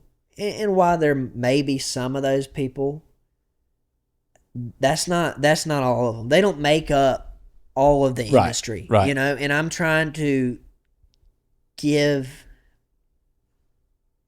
an industry like mine a good name. Like these blue collar people are quality good people. It's not just a white collar people that are, the intelligent, the wealthy. No, blue collar people are some of the smartest people I know.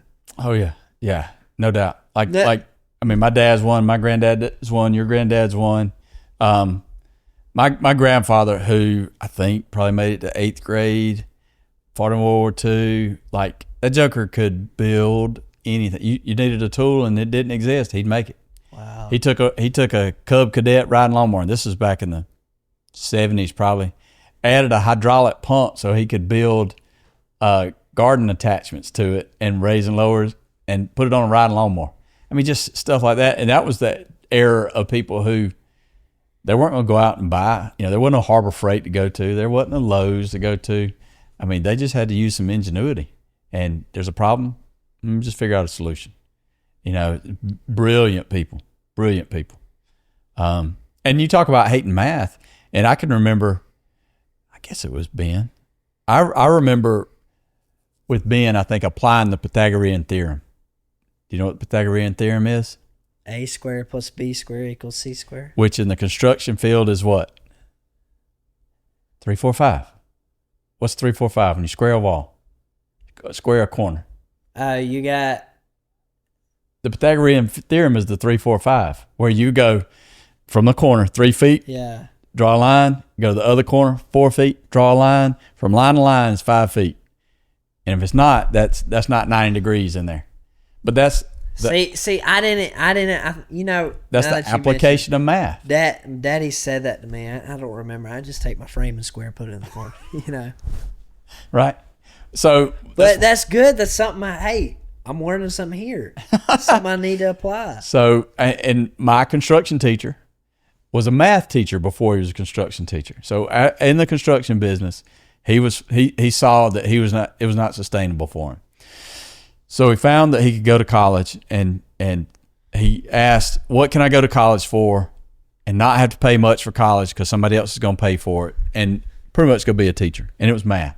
He said, well, I can do math. And so he went and was a math teacher down in Columbus. Well, I had a business partner, Carlisle Construction. I called Chance and I said, look, I'm looking for a construction teacher. And he said, well, the only person I can think of is Josh Tracy. Josh, a math teacher down in Columbus, but he used to run a construction business, and before that, he worked for me in construction, so he knows construction. I cold called him. Hey, man, would you be interested in teaching carpentry, construction, carpentry and electrical? Let me think about it. We talked money. I just picked him out of that basket, put him in my basket. And so he has done a lot with the State Department of Education so that our kids in our carpentry class now earn a geometry credit too. Wow. And so we've got a couple of those things where, like my healthcare class, one of them can count as a science class. My criminal investigation, there's a forensics class that I can count as a science class for kids. So it's stuff like that where I'm consumed with the hands-on stuff and I can learn the same things that those kids are learning in geometry. Give me the credit. And there again, some flexibility on the state who has said, yeah, we'll let that fly. And that's really cool. So my carpentry teacher does a lot of math teaching with them jokers. They're so smart. They might not be the most polished bunch of individuals, with their country accents. People tell me I have one, and they're loud talking or whatever it might be, but they are smart people, And we take for granted that, absolutely. It's looked down upon. And that's what I think. I think it's already beginning to shift with what you're doing, and I think the world, our country, is going to see this more and more. Oh, yeah. Is this shift to where white collar may be the group of individuals that job is looked down upon more than blue collar. Yeah, and I don't know if the white collar will come down as much as the blue collar will come up. So you'll have great value in both of them. Because the demand is going to be there. And then people like you who you're trying to maintain a certain image, a positive image. And there are other people in the industry who they don't care about that image. And so you got some issues with that. Well, you got that with white collar workers too. You got some unethical people in that profession too. Attorneys typically have a negative connotation to them. I don't know why. I hadn't dealt with many attorneys, but a lot of people think attorneys are bad guys. And they're not. It's stereotypes. So you've got to be the best representation. You've got to be the best you can be to represent your industry. Goes for all of them. Back to C.W. Matthews, they're a strong Christian group of men that run that organization and own it. They got weekly Bible studies on Thursday mornings. Their Bible study morning, everybody comes in the office and that kind of stuff. But I talk with DOT people who work with CW, and they're some of the filthiest guys out in the field that I work with. And there's a huge disconnect. And everybody's not going to subscribe to the same mentality. You can preach it. I don't know there's many bad folks working for Chick-fil-A, but there's bound to be a bad apple in a bunch. But the culture there has been, pounded into them. Right. You got to build it. And and it doesn't just, it didn't stop with the Kathy's office in, Atlanta. I think, it's at every franchise and it's every day. And you've got the operator there leading the way. He's doing everything he's asking you to do. And he's being that example of what he's asking you to do. Yeah. You got to make sure you're putting the right people in charge. They're not always easy to find. Yeah, because not everybody's got the work ethic. You got the mindset, and Isaiah will be fine with you run because you understand if we play around right here and don't get the job done, then it costs more money. You're going to be a good steward of what you've been tasked with. You've been given this job to do. I'm going to be a good steward of it. We're going to get it done as fast and as efficient and produce a good product as we can. So he's not paying another day's wages to 3 more people on a job site or something like that. That's right. Have we talked about anything? Have we not covered anything? I'm sure there's a lot we hadn't covered. Anything I don't know else you want to No, get to? I just, encourage what you do. Chasing passions is really, really neat. You've talked about learning new skills in this and in your business that you're running. It's really neat to see a younger generation growing in that. And, you referenced and I've referenced it, a lot of society thinks that, your generation's flawed and doomed to failure. And there's not. I mean, there's not. There's a lot of Levi Steels out there, we just hear unfortunately was it squeaky wheel gets the attention, it gets the grease, the problem people, they get a lot of attention and effort goes into them and the, you and my kids that are killing it in construction are, they're really, really good. We've got a lot of good kids doing a lot of good things. And I dare say, you guys are head and shoulders out in front in the race compared to kids who are thinking, well, I'm going to go to college for 4 years. I'm not real sure what I'm going to do when I get done, but I'm going to do that because, you're building a future. You're building for retirement. You're building for a family. There's you guys, I won't say have it together more so because you could change tomorrow. You may wake up tomorrow and say, I want to go be a nurse or I want to go do something else.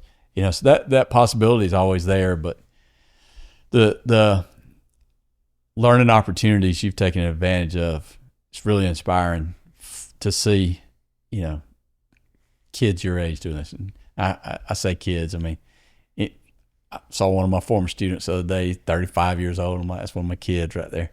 I mean, it's not a kid, but to me, you guys are.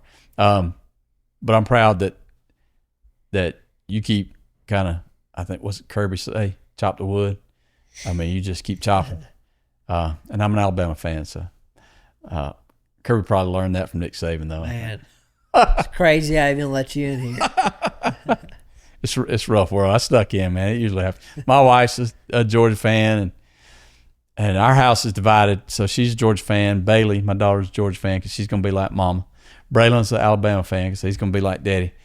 My side of the family, my mom's a little bit Alabama. Paige's dad graduated from Georgia. My brother graduated from Georgia at one time. So I'm probably the black sensitive sheep. Dynamic in the family. What's that? Sensitive. Oh, the whole can dynamic. Be. Yeah. Levi, there was a time back before Kirby was on fire, and I think it was last time Alabama beat Georgia in the national championship game. And 2017. And I don't think my wife talked to me for a couple of days after that game. And evidently I can be a little antagonizing with my facial expressions and those sorts of things. So evidently I was not a humble winner. and she didn't take it too well. But now, the coin is flipped, and Georgia's rolling and doing it extremely well. I cried after that loss. See, I cried. Because if I'm not mistaken, Georgia had a pretty good lead early in that game. Yeah, and then second half happened. Well, then they went into overtime. Yeah. And Devontae Smith caught that. You remember that? Yes. Yeah. I couldn't forget. Because I've been a Georgia fan my whole life, and then we're good. We're finally good. We go to a national championship the second year under this coach, and I'm like, oh my goodness, this is the greatest thing ever. And I'm cheering the whole season. We're on the edge of our seat, and then they lose it, and I'm like, that's it. They're never going to win one. I never go back to it. Yeah, and then we win 2 in a row. And yeah, so. Kirby is a really good coach, and college football's changed a lot. And I don't know that I like it as much anymore, but yeah, I agree. It's a double-edged sword. I can see players' perspective on things, and it's just a little bit different. It is. I don't know that we'll see the era of what Saban had, nor will we, or Bear Bryant. You won't see those days anymore. what Georgia's last run was probably like the peak. That was the last wave of dominating programs. I think the transfer portal and NILs, mostly transfer portals, have really opened that up. But NILs, I mean, you got big money schools that are just they're going to be able to pay, like your Power 5 schools, Georgia, Alabama, Ohio State, Michigan. Texas Tech now, Oklahoma. Miami. Yeah, I mean, those people are going to be able to pay kids to come. Yeah, and hey, we see teams like Indiana that just won the national title. Like, wow. Who are these people? Kirk Cinetti, fantastic coach. Next Kirby Smart, maybe next Nick Saban. I just wonder if it's like, can he keep that going? Especially at Indiana, I don't think so, but anywhere else for that matter. I think he's good, but the thing is, like, we got to see, we got to give him a couple of years. Yes. Yeah. We got to give him a couple of years, and transfer portal helped him out big time. Yeah. You got to go where the money is in today's landscape. That's the case, man. And I just, Miami has a person, and their quarterback this year. He's got a $10 million NIL deal. That's unbelievable. Highest valuation NIL deal in college football. Unbelievable. Never played a year for them either. And you're going to get $10 million. That's incredible. And then how does a kid like that manage that money? Yeah, exactly. What do you do? And kudos to people who have a level head and can manage that.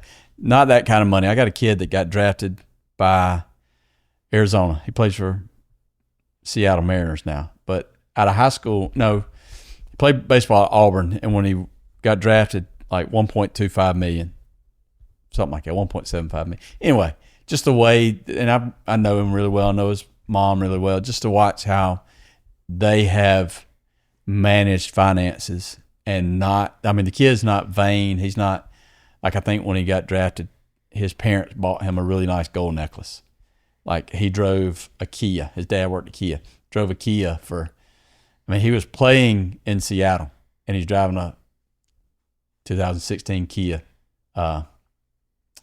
Sportage, one of those small SUVs. Money didn't do anything. If you can take a kid like that who can not let the money run him, I just hate to see a kid, and you don't see it a lot, but just a kid get all that money and then make some terrible life decisions or get used by people. Well, I think the people that get used the most are the ones that don't have that family or a good support system around them to tell them what to do with the money. Agreed. So somebody comes along and they're like, oh, you need to put it here. You need to invest it here. You need to give me this, And there's another dynamic that we hadn't specified, a great family dynamic. That when we talk about, you kind of asked why I thought culturally we were struggling a little bit. A lot of it goes back to family dynamics. Having a for guys, having a male father type figure around. If you're fortunate enough to be a dad, and or if a kid's fortunate enough to have a dad in their life, and that dad be a good man. Go back to good versus nice. Be a good man and teach his son the way to do things. And same thing for a young lady to have a good mom in place. And, Lord willing, they be married together. Just the deterioration of the core family it takes a hit on all aspects of our culture. It's a tragic thing. It really is, man. And that, I think some people take marriage as a convenience or an inconvenience. Being a parent as a convenience or inconvenience. That's something that has just, and again, data supports it, dictates what our typical outcome is going to be. The involved parent. I deal with some pretty affluent parents too who they give their kid everything they want, but I don't know that they get what they need. They're driving the new Broncos lifted, all the rock lights under it, all that. And, I'm just going to say a $80,000 truck once they're finished with it. That's cool, but are you there with them $80,000 worth, or do they understand the value of that vehicle? Exactly. I mean, I bet Ben and Sarah still didn't give Levi $80,000 truck. No, sirree. My first vehicle was a 1997 F-150. How much did you pay a portion of that? I did. I actually, Daddy had gotten another truck, and he told me, you pay on this thing for a few months. I think I ended up paying only like $1,800, and I love that truck. It's still to this day my favorite vehicle. Yeah. Because I tell people this all the time. You never appreciate stuff as much as if it was your own. Your own stuff you appreciate way more than anyone's. That you paid for sure.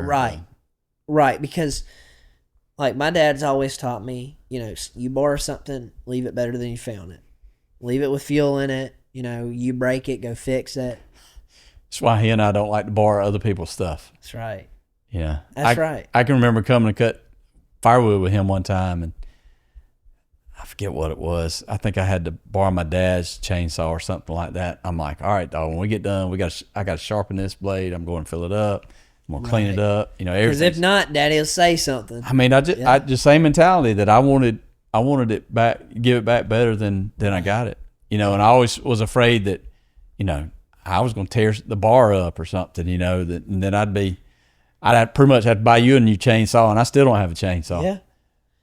Yeah. And too, that's why I think it's a good thing for kids to buy their own vehicles, or at least what they can contribute to it, and pay some of their insurance, pay for their gas, stuff like that. Now, Mom and Daddy helping you out, that's good. Like they should, I think. Especially being in high school and still going to school, and I do think you should have a job and work some too. But learning that at that early of an age, I think I'm so much farther ahead in some aspects, and that's not to sound arrogant or toot my own horn or nothing, but just because I have an appreciation for stuff more because I pay for my own insurance or my own gas or stuff like that, compared to people that don't, that been given it their whole life. That goes back to they want to live the lifestyle Mom and Daddy provided. They want to live in the $400,000 home and have the latest iPhone and watch and car, and how you going to afford that? And your first job, where Mom and Dad's been doing it for 20 years to pay for it. So that's one of the, I think, potential disservices we do as parents, where too often we make it too comfortable for kids, where I'm gonna give you everything and you don't have to ask for or want.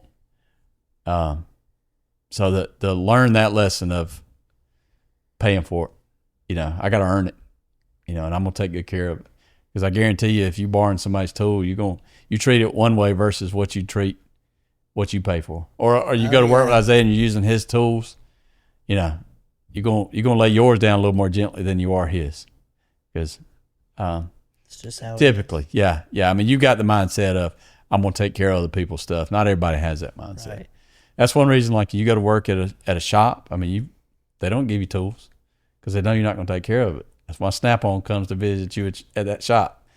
You need a tool, you go to the Snap-on man and buy your tool. He'll even give it to you on credit.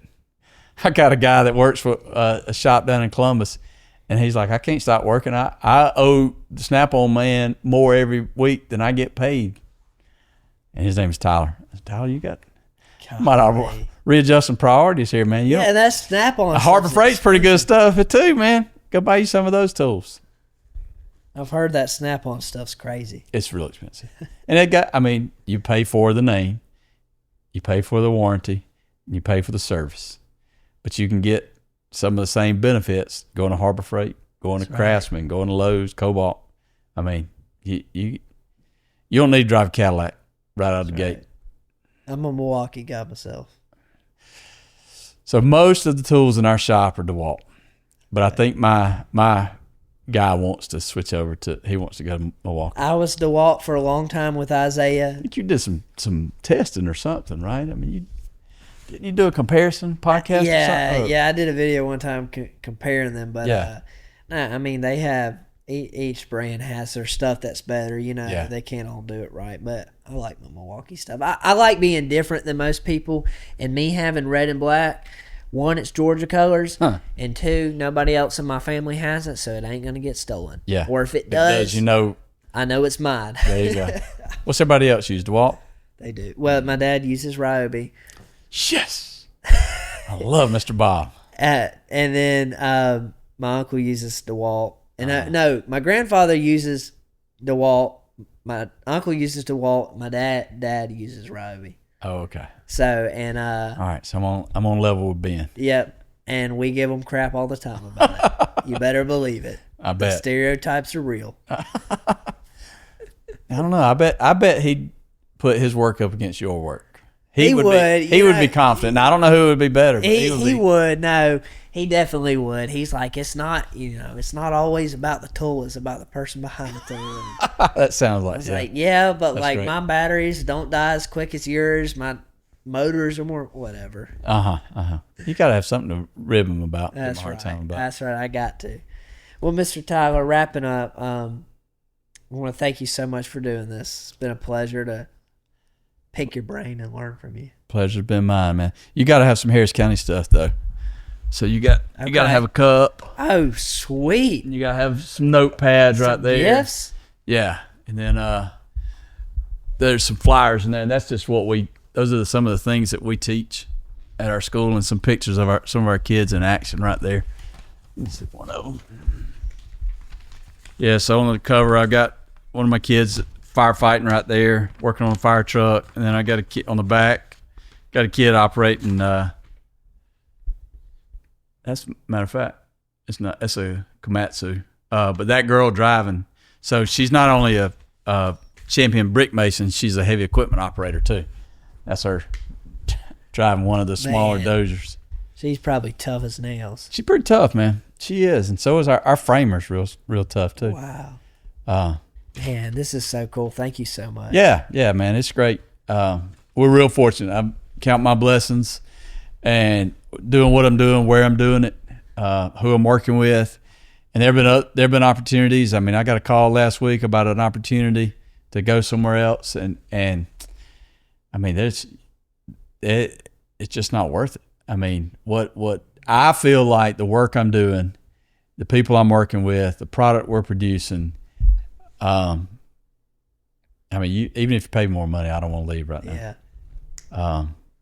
We're getting really good results, and very fortunate, very blessed to have what we have in our community with our kids. Keep doing what you're doing, because this man. is much needed. This is awesome. I appreciate it. Thank you for your time, Levi. Yeah, and just a few more questions. I got a Bible. I ask everyone to sign it. Oh yeah. Is that something you absolutely underline a verse that's meant something to you? Absolutely. Throughout your life. Just one? You want more than one? What you want? Whatever you want. It could be a whole passage of scripture. Okay. You also need a Better Than I Deserve bracelet too. I get one of these too. Yeah. There you go. Oh, that's awesome. So do you remember the verse that goes with that? Was in Romans. Yep. 6:23. You got it, baby. Good job. Got it. Impressive. If that one's not underlined, I'll underline that one. Okay. Colossians 3:23 is another one that's real special to me. And it's, hey man, whatever you do, do it for the glory of God. That's right. Yeah. That's right. That's who we're here to please. Mr. Tyler, 3 people you'd like to see on this show. Meet anybody. On your show, man, I was wondering if Ben was going to make an appearance with me. I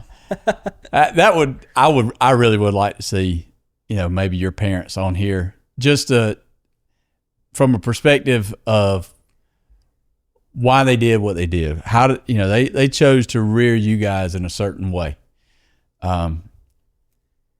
Why did they choose what they chose? Did it turn out like they thought? I'd be curious about that. Your family, I mean, you just got a really great family, man. Your siblings, your parents, your both sets of grandparents. I mean, y'all are good people. You put any of those on there. Some of those, you referenced getting some knowledge from business owners, and I think that you've pulled a few of those in here on some of your other shows. But that kind of person who can bring you and other people insight on, hey, I'm doing a similar thing as this guy I'm watching on YouTube, and he's giving me nuggets of info, or bringing people who are giving me nuggets of info to make my business better. Somebody like that. And then, oh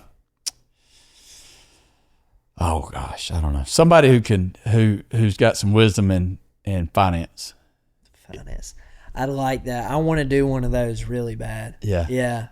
Because I'm fascinated with the world of finance. Mm-hmm. Whether it's the business side of your business or investing in the future and retirement, that's just what I'm absorbed with right now. So okay, those are my three. And I don't know a person like that. I mean, it could be somebody here in Pike County. I mean, I bet between your family, y'all can name somebody who does some stuff like that. Sure, we can find someone. Mm-hmm. If not, Dave Ramsey. See if Dave Ramsey will come on. Reach out to him. Yeah. I mean, you got the bracelet. He says the same thing. I mean, he's got to come on now, right? I mean, it's worth it, I think. That's right. Mr. Tyler, thank you so much. Thank you, Levi. I've enjoyed it, man. Appreciate it.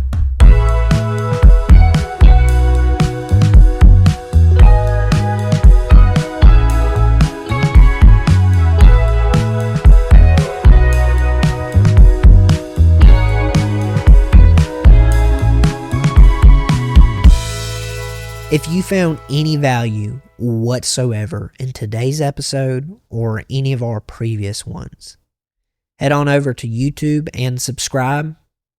Once you're done there, go to wherever you listen from. So this could be Spotify, Apple Podcasts, Amazon Music, or YouTube Music. Follow the show there. And if you're feeling extra generous, give it a 5-star review. All of this collectively ensures that more people will hear the show. So, thank you, and we'll see you next week.